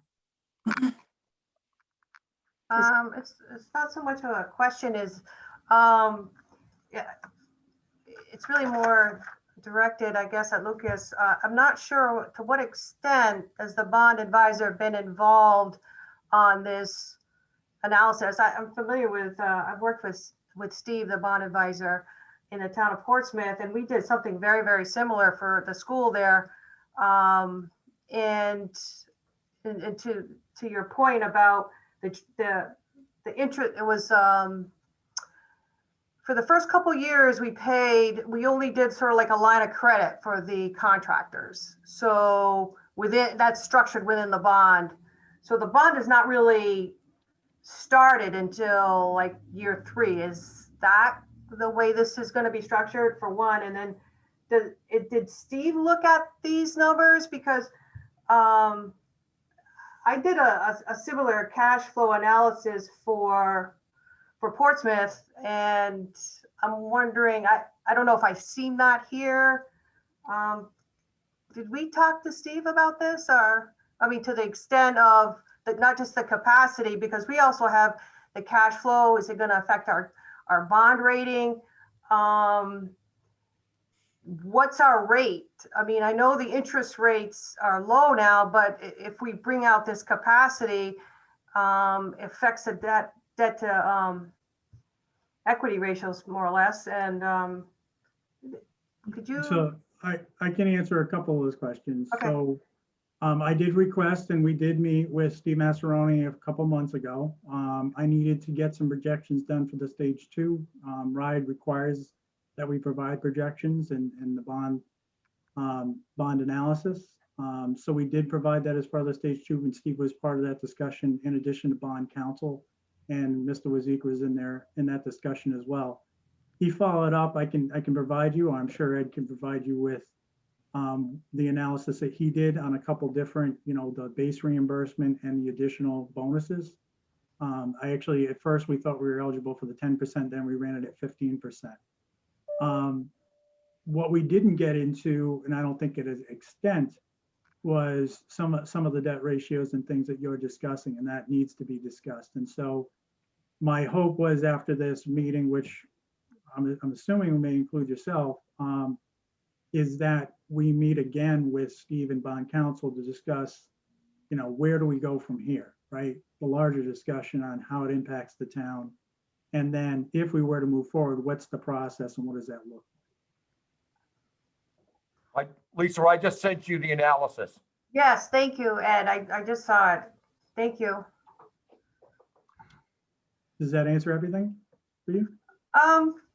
Yeah, I mean, I see the analysis. It's we used to do an analysis of what it would cost the taxpayer on a medium household. I don't see that here. Yeah, I did that. So I did that separate and apart from Steve, and I broke it down per household based on values. So I'll send that to you. I have an Excel spreadsheet. Thank you. Yeah, no problem. Mr. Wazika, did you have a question? Slightly off the finance topic on this. Just a quick question, Luke. Are you envisioning all of the students from the middle school being out when that's in play? Well, no. We're expecting 1 grade to be out. And so the latest thing is, we were looking at different options, and we're, as we went through them, you start thinking about the logistics, and one looks worse than the other. Prior to submission, I spoke with the architect and really feel at this point, with the capacity we have in the elementary schools with some minor upfits, that we can just hold 6th grade at the elementary schools. Go back to what we did before. We had a middle school. We used to have a junior high school, which was 7 and 8. We never had the CTE wing. And when that became open, 6th grade moved in. So we'd effectively just hold back 6th grade into the elementary schools. And that allows us to also apply some additional monies for reimbursement for some upfits at some of the elementary schools. And then we'd expect to keep 7 and 8 in the school. So there's ways where we can phase the build out to keep those kids in the school, which I think is the healthiest option. Thank you. Yes, sir. Any other questions from members of the council? Okay, thank you, Mr. Murray, for a thorough presentation as usual. We hope to see you many times in the future. And Thank you. we have you on our schedule. So thank you very much. Thanks for the time. Thank you. Mr. Waziga, we're at agenda item C7, an update on the water levels for Johnson's Pond. Yes, ma'am. As of today, we had 36 inches below the spillway. We also had an average flow of about 199 CFS during the day today. On 3/2, we had a level of 26 inches. So the water level's actually going down about 10 inches in about a week, but that's normal because we had that heavy rain prior about a week and a half, 2 weeks ago. In conversation, Kevin McGee had a conversation with the long-term gatekeeper, and where we are right now is where we pretty much are for the last 20 years. We are right in line with where we should be. The water levels are right in line. They're still in compliance with the lease. So they're not out of compliance. It's in compliance, and it is right in line where the last 20 years or so has been at this time of the year. So we are maintaining a watch on this, and I will keep the council advised on any pertinent changes on that while we work in the background on the other things on this whole project. And this is an ongoing, and we have many conversations and working on this several times a week. So this is ongoing and isn't anywhere near the end. Thank you. Members of the council, any questions on water level report? Mrs. Shockley? Hi, thank you. I just want to make sure I understand. So you're saying the water levels were higher a couple of weeks ago because it had just rained and they've possibly naturally gone down? Well, the gate's open. So what happens is as more water went in, a little bit more water came out, the gate's still open. Like I said, we're getting a flow of about 200 CFS, which is 200 cubic feet a second coming out of that thing. We were there the other day during an inspection, and we watched the flow coming out. It's coming out good. So yes, it's dropped over the last week or so, but that was to be expected. That's a normal occurrence when we have after a heavy rain, and then it drops because of where the gate levels are set right now. And again, it's right in line with where it should be at this time of the year. So Okay. I've got no concern at this point. Thank you. Any other questions? All right, ready to move on to item D1. Approval of the collective bargaining agreement between the town of Coventry, local 3484, council 95, for the period January 1st, 2020. It should be council 94, excuse me. For the period January 1st, 2020 through December 31st, 2022, reference page 15. Madam Clerk, please read the resolution.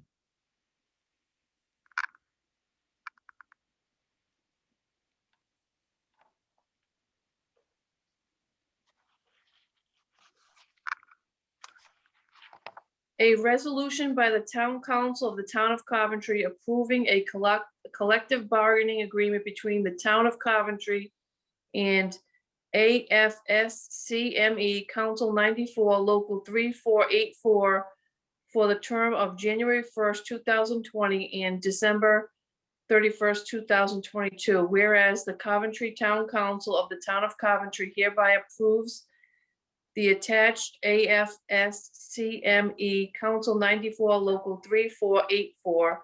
Now therefore be it hereby resolved that the Town Council of the Town of Coventry hereby approves the attached Town of Coventry and AFSCME Council 94, Local 3484 collective bargaining agreement becoming effective January 1st, 2020 and terminating on December 31st, 2022, passed and adopted the 8th day of March, 2021. Before I ask for a motion to approve the resolution, I have a question for Mr. Gorham. Mr. Gorham, in the resolution, I noticed that in the first paragraph, it says for the term of January 1st, 2020 and December 31st, 2022. And it should be between 2020 and December 31st, 2022. So what is the question? Can you just Can we make the just minor? change, can we change the word and to between? Yes, you may. Okay, thank you. May I have a motion to approve the resolution? I'll make a motion to approve. Thank you. Do I have a second? Thank you. Any discussion by members of the council? Madam Clerk, roll call vote, please. Jennifer Ludwig, Yes. Jamie LeBlanc, Yes. Kimberly Shockley, Yes. Ann Dixon. Yes. 4 yeas, no nays. The resolution is approved. Thank you. Madam Chair, if I may, thank you very much to the council. We have a lot of dedicated and highly responsible employees in our town, and I thank you for passing this unanimously and giving them this minor raise that's in this, and just saying thank you for what they do. Thank you. Thank you so much. And we also would like to thank Mr. Vincent Ragastra, who was our legal counsel, negotiating with us on this contract. We appreciate all the work and dedication you did for us. We started negotiation in January 2020. We are now able to approve this contract, and we're very grateful that we're able to get this far and we're able to do this. So, so much. Thank you, Madam President. Okay, we're now at item E1, resolution authorizing a money transfer to the Coventry Public Schools. I'm going to request that the item is tabled unless there's an objection for the council. Mr. LeBlanc. Can I just ask why you're tabling it? We are tabling it because the resolution is still being examined and then the council really needs more time. If you do not wish to table the resolution, I have been advised by legal counsel that we are not able to increase the number, but we have to work with the number that is on the resolution. This means that we can work with the number that's on the resolution, and if the council so wishes, we can have an agenda item in a future meeting by which we have a resolution that would be the difference between $500,000 and $941,066.94, which is what was originally requested. Council has a choice of Thank you. tabling it now or working with the number that is on the resolution and all the items that are part of the resolution, and then coming back and making some changes to the amount at a later meeting. So what's the pleasure of the council? I would like I'll to make- table it. I'll second that. Okay, any discussion on tabling? Is there going to be another opportunity for the council to be able to discuss this? Yes, when we would schedule for the next meeting, which is the next meeting of the council. Did you ask for other discussion? Well, I mean, a true discussion before we would make a vote on this, I think is very important in open session, just to make sure that we have a clear understanding and are able to provide the school what it needs and make sure that the town is able to do so. We certainly will do so. The resolution that will go on at the next meeting will be for $941,066.94. Thank you, President. So at that time, you can determine what you want to do with the amount, and you can also determine any other parameters that you might place around the request. Okay, this was on the agenda a couple of meetings ago, so we did have a discussion then. We will also make sure that when we have this on the agenda again, that we will have at least Ms. Patno, chairperson of the school committee, and the superintendent of schools Mr. Craig Levis available to answer any more questions. Thank you. Any other questions on that? Okay, thank you. Reference E2, appointments. Madam Clerk, please read the resolution.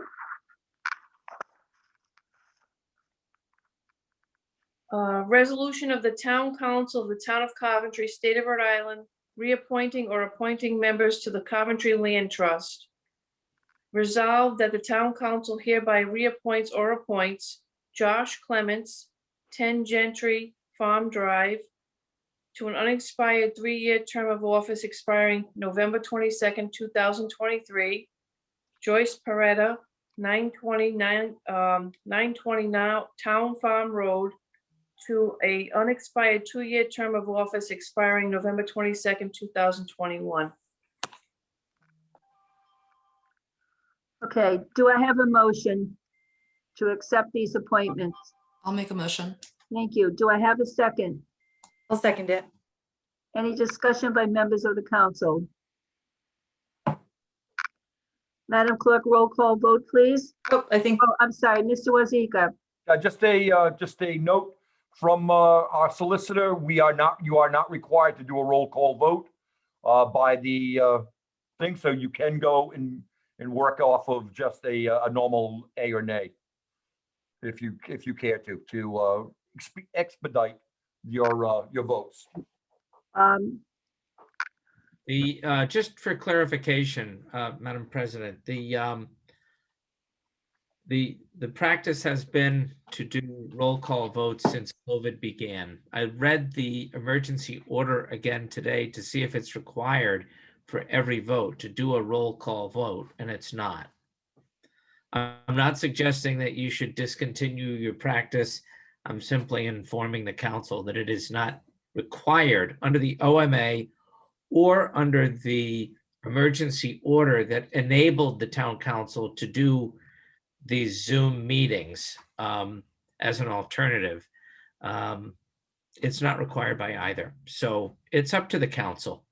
Okay, so this is, since this is for appointments, we can just do a raise of hands if we approve the motion. Avoid, well, it has to be vocal.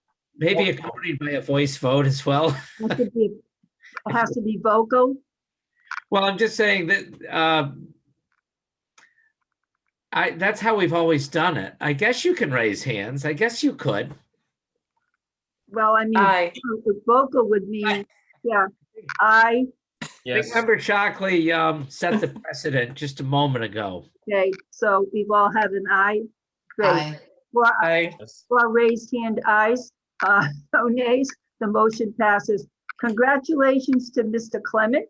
He's been very active and engaged as a member of the community, participating in public comment, sending emails to members. And also congratulations to Ms. Peretta, who's been a long-term member of the Land Trust. We greatly appreciate them coming forward and reapplying, or Ms. Peretta reapplying, and Mr. Clement coming forward to fill a position on the Land Trust. That is a very strong commission that we have, and we're very grateful for all the members who participate. So thank you very much. We move on to item number E3, resolution for award of a Falcon 4-ton hot box trailer. Madam Clerk, please read the resolution.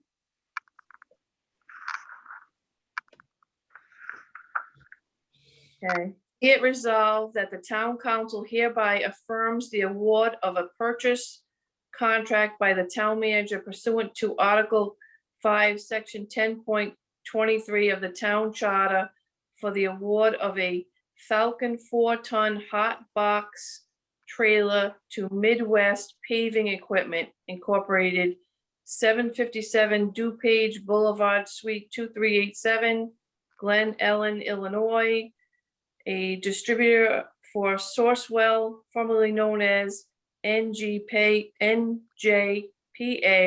a national purchasing group, in the amount of $29,107. This award will be funded through the Public Works scrap account and the Fair Share Development Fees account. Thank you. Do I have a motion? I'll I'll make a make the motion. motion. Thank you. I'll second the motion. Thank you. Discussion. Mrs. Shockley, we do have Mr. McGee present with us, so questions may be directed directly to him. Mrs. Great. Shockley, So it seems like we're just gonna pay for this outright from these. Correct. This is a demo unit that we are looking at. We have a 2-ton sliding unit that we put in the back of a small dump truck. We bought it used 2 years ago. It's been extremely well received. We've been able to save money on unused asphalt at the end of the day so that we're not wasting asphalt. In the wintertime, we're able to put coal patch and have hot coal patch, believe it or not, in there so that we can adhere to the ground better. Currently, we have to take out a sander if it's happening during the middle of the winter in order to put the sliding unit in order to do some patching. This trailer will allow us to put 2 crews out, and we will leave, when we can, we will leave the sander in the one small truck and not have to take it in and out, and give us better service to be able to have less potholes on the town roads especially during the wintertime. That sounds attractive. But can I also ask, is purchasing something like this outright the best way to go if you look into leasing it, or how long these typically, the life of one of these machines? Yep, this is about a 10 to 15 year lifespan for this. Normally it's a $40,000 piece of equipment, but because it's a demo unit, they are taking off $9,000 on the price, and we're getting the Sourcewell credit of $42.58, and that's why we're looking at this at $29,000, which is almost 2/3 of what the price would normally be if we were looking at it. And we could buy it through a lease program, but it would be for a new unit only, not for a demo unit. Miss Ludwig. Director McGee, so just so I understand, this is really for patching as opposed to, setting up whole new road or a longer term endeavor? Yeah, it's a 4-ton patch machine, a trailer. This allows us to be able to, during the year, when we buy asphalt, when the end of the day comes, rather than throwing away a 1/2 ton of asphalt, we can leave it in this trailer, schedule it to come on at 5 o'clock in the morning, heat it, so that when the crews come in at 7 o'clock, they can begin work immediately and not waste any material. Is there some sort of projected cost savings because we're able to use the rest of that material and it doesn't go unwasted? Or I'm trying to understand, is the benefit here just that we can get crews out faster, so potholes will be addressed sooner? It's more that we're not going to waste at $80+ a ton of asphalt.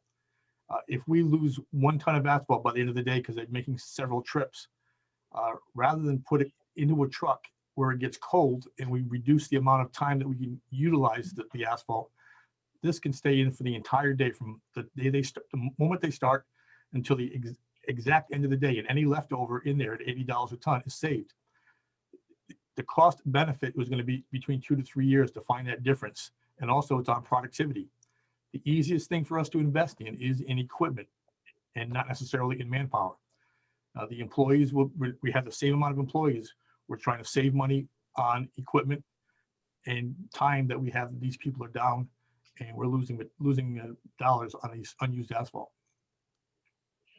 Okay, and one last question. So I'm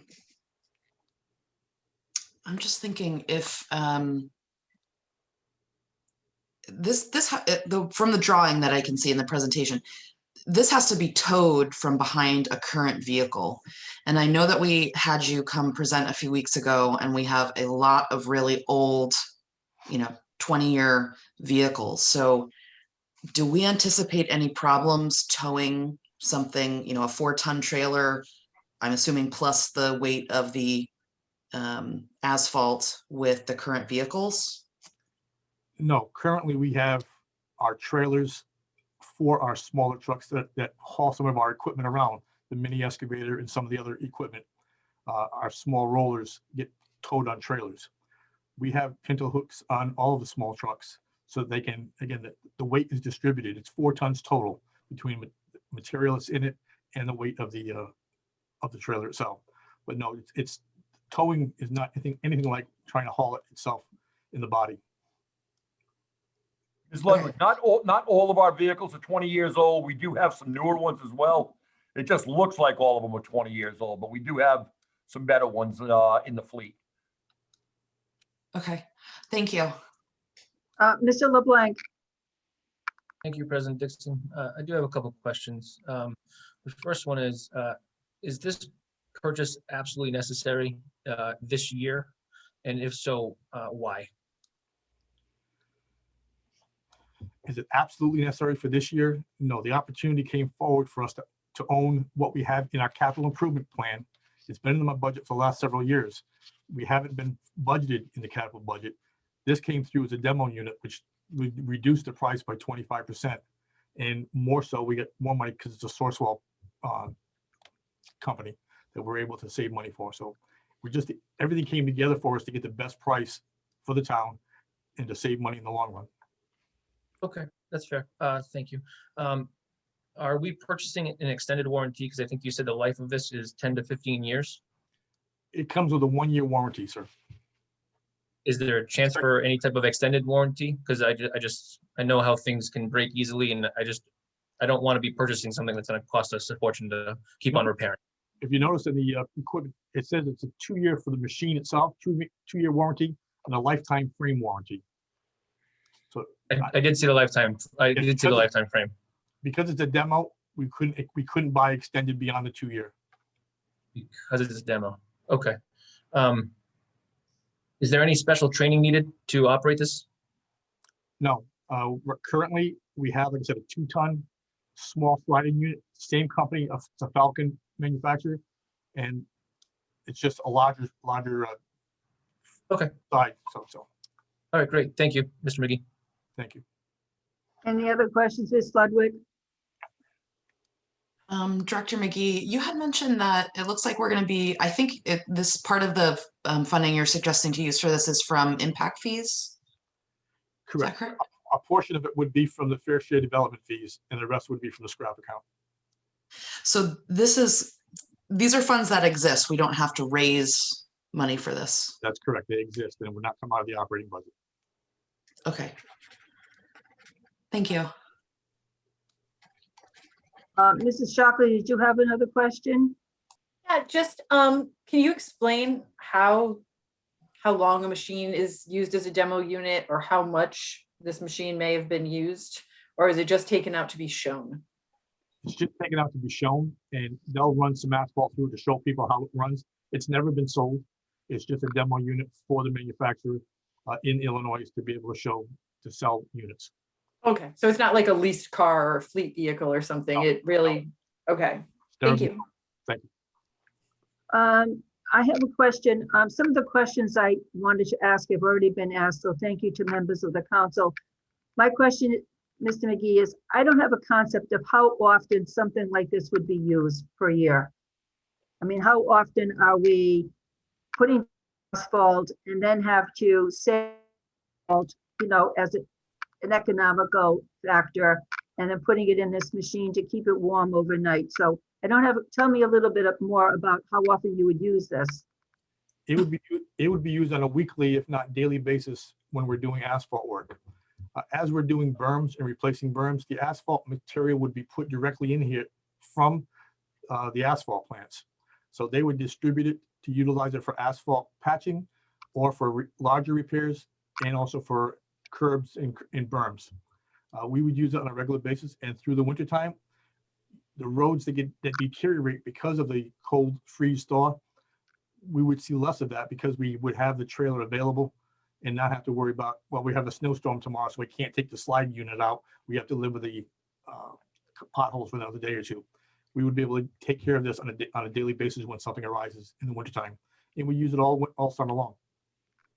Thank you. We're learning a lot about trucks and vehicles the last few weeks, so thank you. But we do want to call you back about more than trucks, because we know that your department does a lot more work. Are we ready for a vote? Okay. All right, any more discussion? All right, Please raise your hand and say yes if you approve the motion. Yes. Aye. Yes, okay, 4 yeas, no nays. The motion is passed. Thank you, Mr. McGee. Thank you, Appreciate ladies your and gentlemen. time. Thanks, you, Kevin. Thank you. All right, agenda item E4, authorization for the town manager to engage a real estate broker. Madam Clerk, please read the resolution.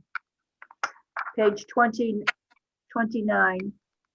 The town council, whereas the town of Coventry, Rhode Island has the authority under the Home Rule Charter, Article 1, Section 1.04, to hold, manage, and control, and may sell, lease, and convey such property as its interest may require.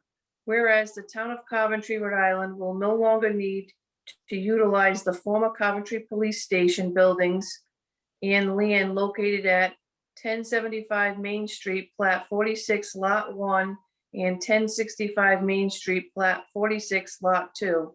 Whereas the interim town manager was authorized to and did issue and publish a request to bid packet for the purpose of obtaining proposals for the use and sale of the above described buildings and land.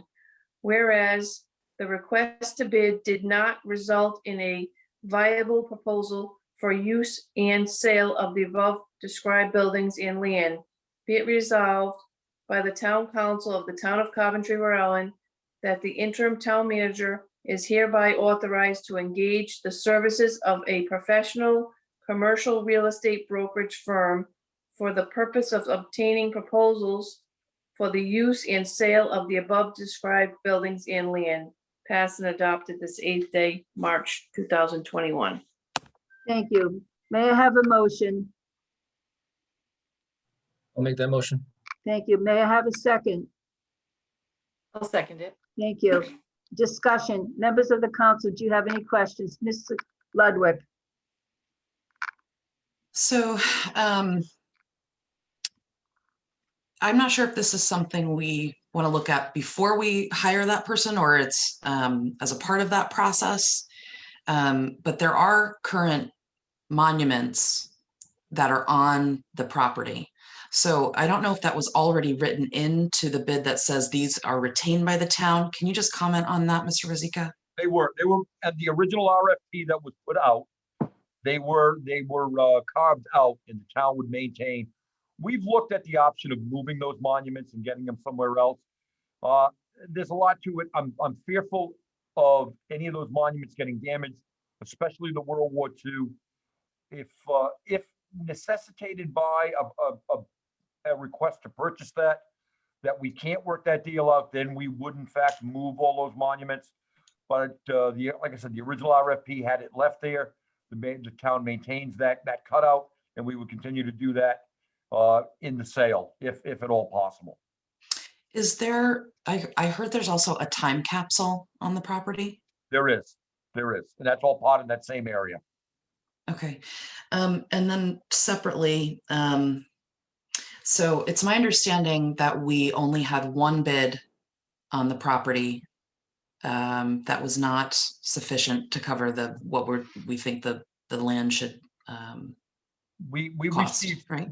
under the request for bids, we received a single of $10. So what is the cost of maintaining that vacant facility right now? Heat, electric, it's ranging probably $15,000 a year or more. Kevin would have the exact numbers, but based on what we've got budgeted, it's in that ballpark for it. Kevin, correct me, is it a little bit higher or 15 is good?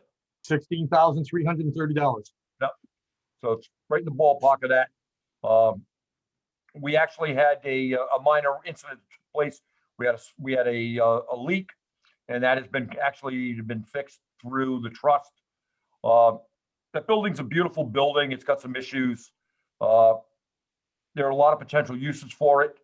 I don't want to see it sit there and go to waste or start to deteriorate like others have done. I'd like to, again, this is a professional service.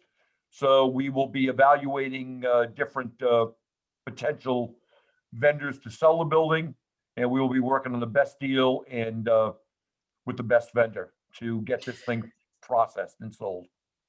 So just a comment at this point. For a building that costs about $1,000 a month to run, we've only got one bid for $10. I mean, once this is sold, it's gone forever. We're never going to be able to buy this back. Correct. So I'm just wondering if we need any further discussion about whether we want to continue the process right now versus having We've looked at the reutilization of this building. It is going to require to reutilize it as my hope was, if it was possible, to turn it back into a town hall is what I was really hoping for. We looked at it. We've got some preliminary numbers. It's going to be very costly to do what we would like to do with it. It doesn't have the capacity size-wise to do what we need to do. I mean, there are some cells still in the bottom of the building, so they make a unique situation. Nick, I noticed you want to jump in on this as well. Yeah, I understand the Vice President's question, but the truth is that until you approve the sale of this property, you can continue to analyze its utility as a building. And I think it'll come down to, if a buyer is found by the realtor, is the price good enough that you're willing to sell the building? It's going to come down to that no matter what. We had the building. So you do have time, is all I'm saying. Excuse me. There is time to think about it. We've had a professional analysis done of the building and its value, present value. We've had that done. As Nick says, up until we sign on the dotted line, we can do anything. The reason we're still, this hasn't come up before now, we had it in reserve in the event that we ended up having an issue with COVID and with people that were arrested by the PD. And the plan was to house them over here in this building because of the cells still being viable, and not put them in the main building. We're at the point now where that is no longer necessary. So I'd like to get this moving and start looking at reutilizing this, put it back on the tax roll, hopefully bring something into our town that would be a benefit to the town, and not let this building just start to deteriorate while we look at other options for it. Thank you. So- I'm sorry. Oh, go ahead, finish, Vice President. Ms. Budwick? Thanks. So that seems fine for us to have, an offline discussion. Obviously, I don't think we want to, have something where we show out the assessment on the building that we had someone come in for. I don't know if that's an individual conversation or an executive session, but I would like to see the options that were considered, and you had mentioned some sort of possible rebuilding would cost, exponential money. I would like to see some of that to help me make a decision about if we do end up getting an offer in, whether that offer is better or not as good as some of the things we're looking at. We just recently had a conversation, I think it was 1 or 2 weeks ago now, about the Byron Reed building. And I know people are asking us to, find ways to hold historical buildings, which I don't think the police station is historical necessarily, but it does have monuments. It is a town building, that type of thing. So The building was built in 1942. It's not a historical building. It's as far as the monuments, like I said, we've taken that into consideration and how we're handling that. I mean, I obviously will do what the council requests, but it's the longer we let it sit there, the more things that can go wrong, and the more we're going to have to keep putting money into something that it's not built big enough for what we'd want to use it for. And I'd like to get it on the tax rolls, and I would think that for the taxpayers, the best move is to get this building out there and get it potentially sold. We will set a minimum price on it. When it goes out, there will be a minimum price. So unless that value is set, it's not going out the door. So it's not going to go for a song. It's going to go for what we anticipate. The value is based on the analysis that we had done. And that's going to be the bare minimum we're looking at for what we want on it. So I understand what you're saying.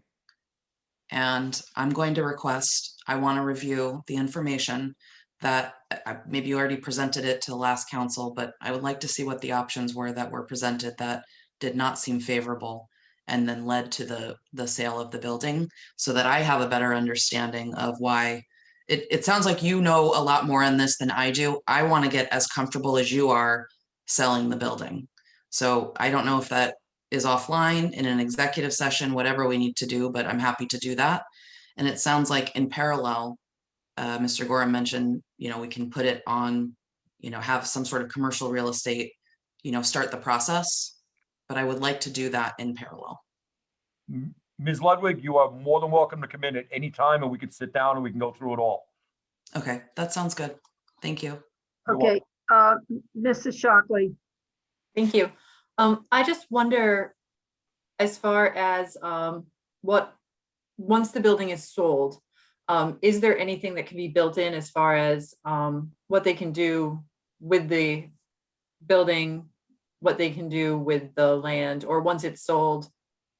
I mean, unless it's outside of the zoning laws, they can do what they want. Well, it's a municipal use right now. I guess that would be its historical use. So I don't want to give a formal opinion on zoning, but I think in general, you're correct. They're gonna need to follow the zoning ordinance, whoever buys it. And just to clarify, But if it's zoned commercial, it could be a dollar store, as long as we approve a dollar store. yeah, I mean, they would have the right, but there is a process that goes in front of the planning board called commercial site review, where the planning board does have some discretion on commercial development. It's hard to make a prediction, not having any idea who might buy it, but I don't even know the zoning for that area. I think, I mean, it's a pretty commercial area, so I would imagine it's some commercial uses are allowed there.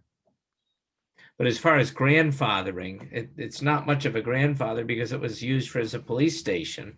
And I don't think anybody who buys it is going to try to use it as a police station. So just to clarify for Vice President Ludwig, what I meant to say is that under the charter, I believe it's section 314, no land can be sold until the town council votes to sell it. So you have the final say, no matter what the realtor says, no matter what is offered. Ultimately, it's going to be your decision whether or not this is something that the town council wants to sell. There's another section, I don't know it exactly off the top of my head, but I know it's reinforced even more that the town can sell property, but it has to be sold only with the approval of the town council, because we've done it several times since I've been solicitor. And it requires a vote. They won't get a good title if they don't have a vote from the town council. Any other questions that members of the council have? In summary, I'd just like to mention that this resolution is only to authorize the town manager to engage a real estate broker in looking at what are the possibilities for selling the property. So it's not to sell the property, it's only to engage some professional competent help in looking at the building. Secondly, based on conversation, individual members of the council may always speak to the town manager about concerns that they have. So I encourage you all to make appointments with Mr. Wazika to discuss that. Third, I would mention that I really encourage full membership discussion of property that we have. And this really brings us to the larger picture of what are the vacant buildings that we have in town and what is the big picture for looking at the buildings, the historic values of the buildings, or just the need to eliminate these buildings or sell these buildings because they are too expensive to maintain. So there are lots of larger issues here, but the first one at hand is simply a vote to authorize the town manager to solicit some real estate broker to help in marketing this building. All right. And also to put it on the market, Yes, Mrs. Dixon, to put it on the market for sale. right. But as Mr. Gorin mentioned, it is not to authorize sale of the building. Oh, it is Right. not. Okay, so lots of time for discussions between the first phase and the last phase. Okay, Right. any other questions? All right, may I have a hand and voice vote to support the resolution? Yes. Yay. Yes. Mr. Gorham, did we do that okay? Looked fine to me. Okay, Clear as a bell. 4 yeas and no nays. The motion passes. Thank you. Now turn to item F1.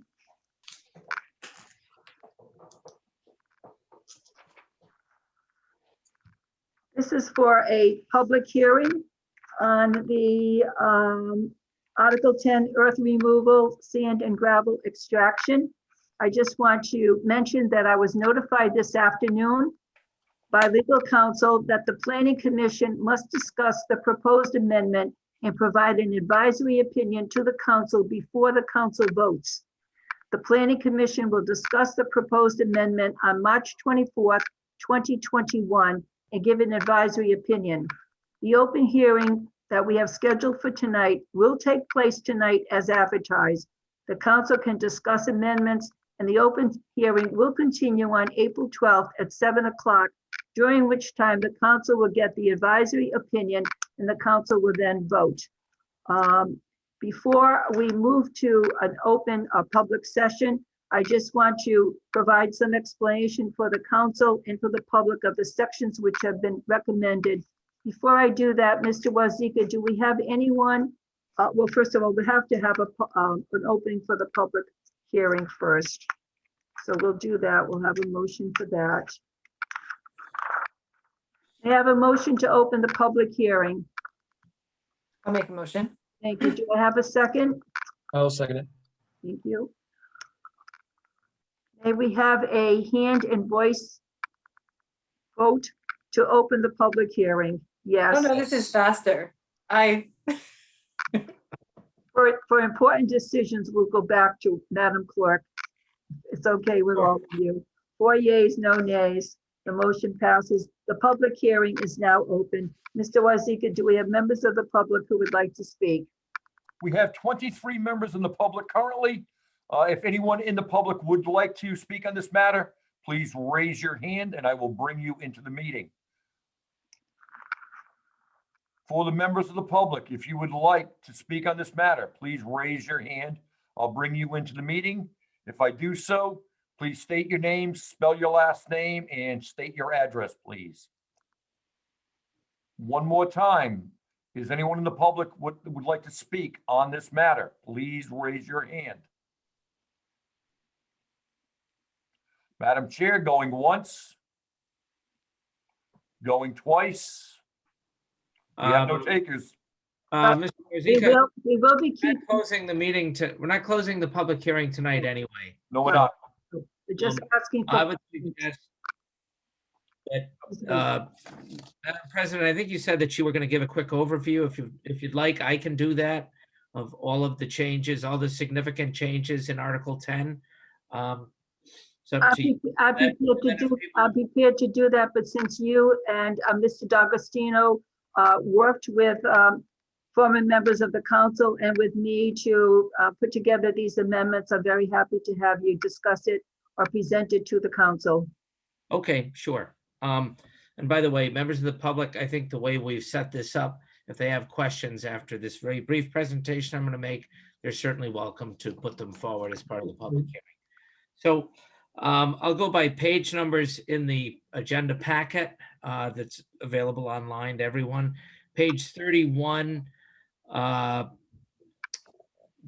there's a change that establishes a 2-year length of the license before renewal.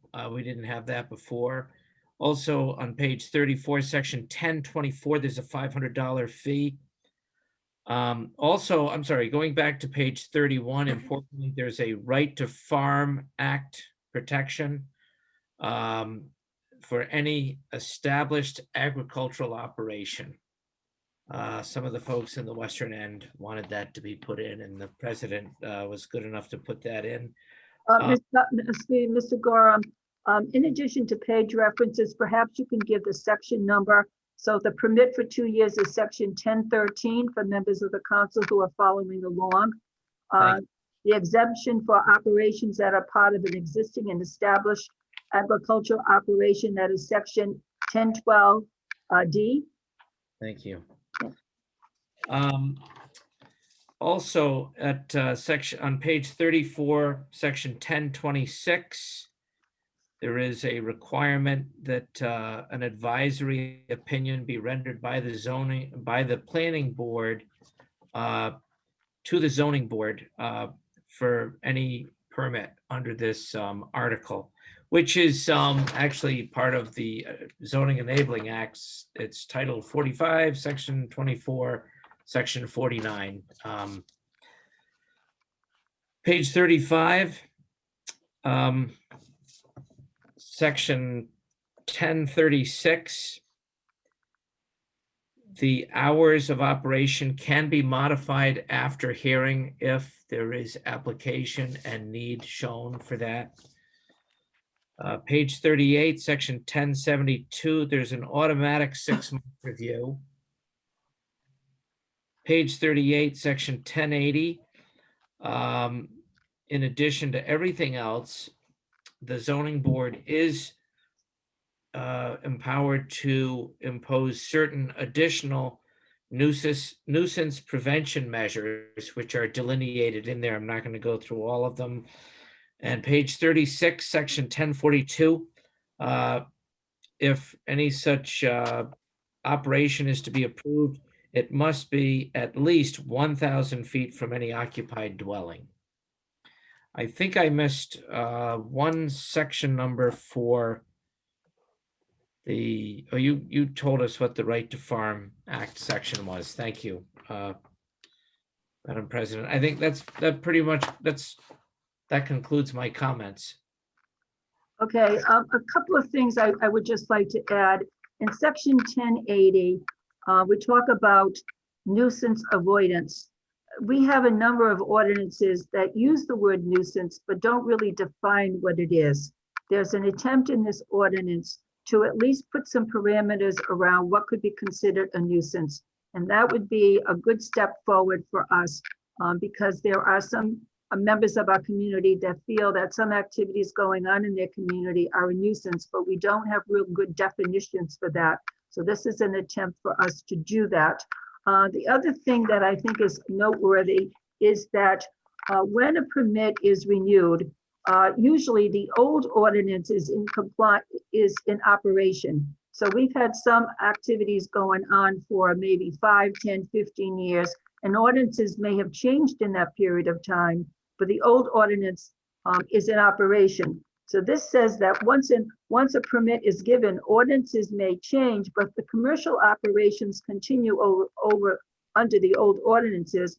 We need to protect our citizens. So this requires that if there is a renewal of an application, because a permit has expired, that the new ordinances then apply to the new permit. So I think that that's very important in protecting our citizens, because as we know, things change over the period of years. Ordinances change, and we want the new ordinances to apply for new permitting. Mr. LeBlanc. Thank you. I just have a quick question on section 1026. What's the significance of removing the word public right before hearing twice? I just wanted to ask that question. That's page 34, I believe. Yep, 34 out of 42, section 1026. It still says hearing, but we just got rid of the word public. Receipt of a complete application, the planning commission shall conduct a hearing on the proposal. At the hearing, the town engineer and director of planning. Oh, yes. Do you want to speak to that, Mr. Gorham? Yeah.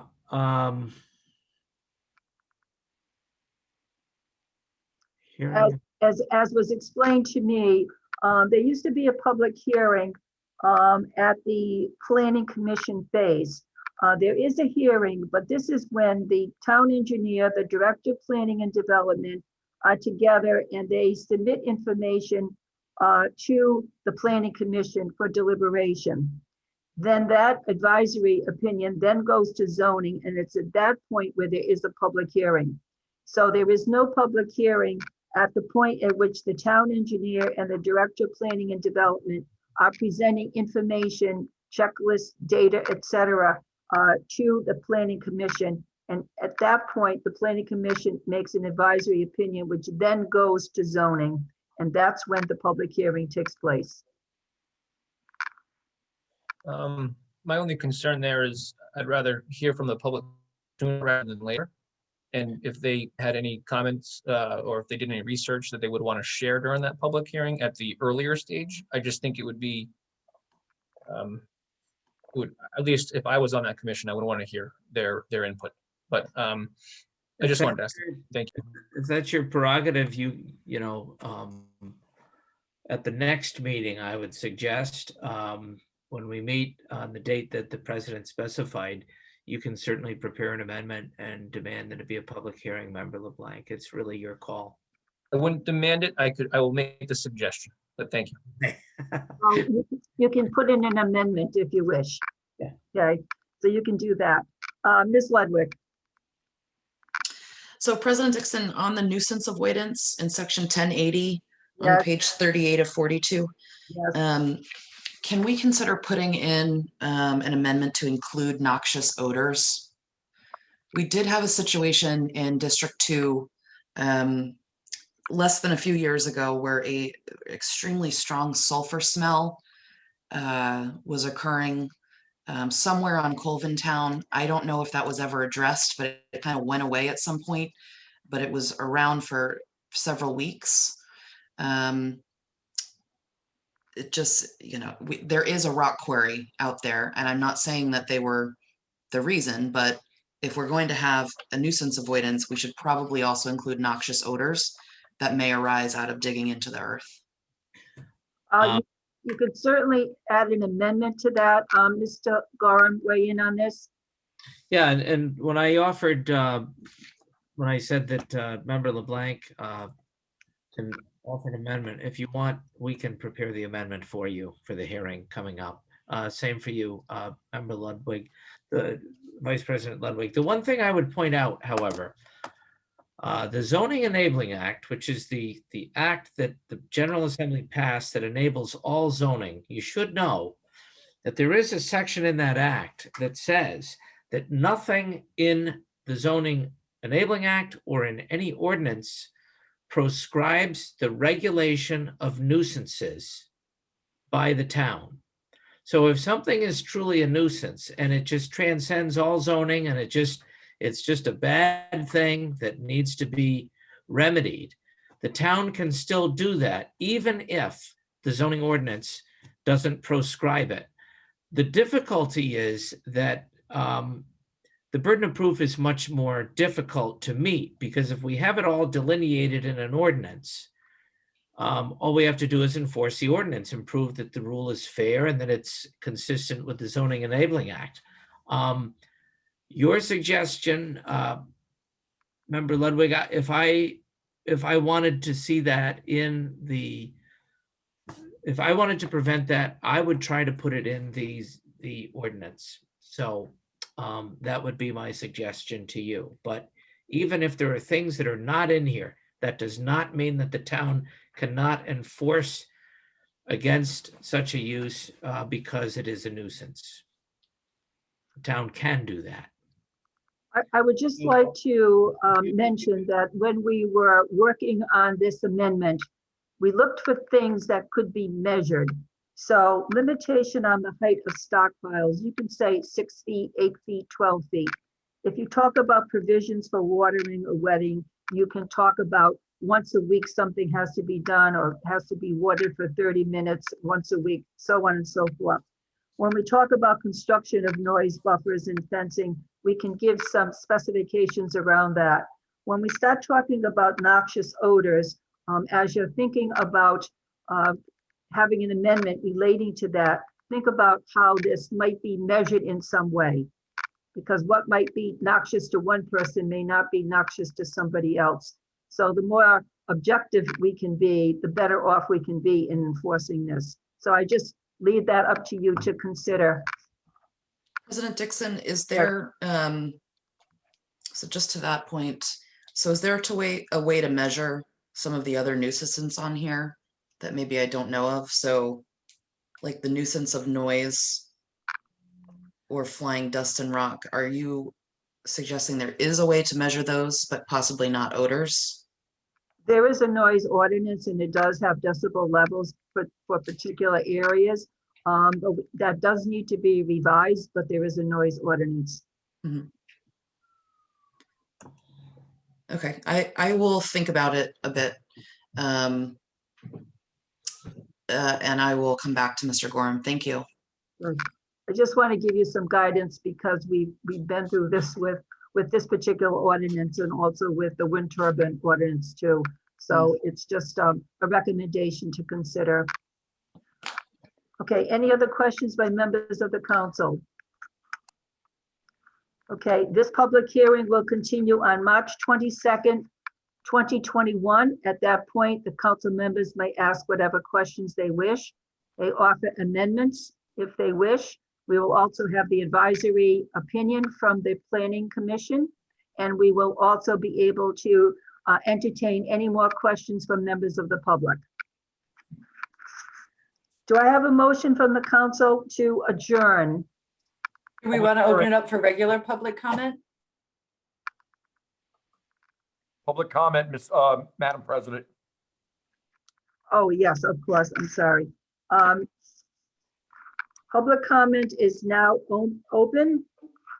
Are there members of the public who would wish to speak at this time? Madam President, we currently have 21 members in the audience. And at the present time, we have no hands raised at all. I will just make the announcement if anyone in the public would like to comment on any topic.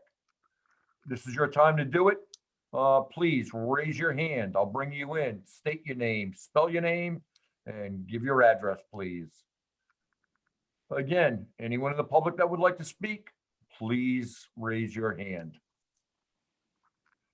Madam President, we have no one at this time.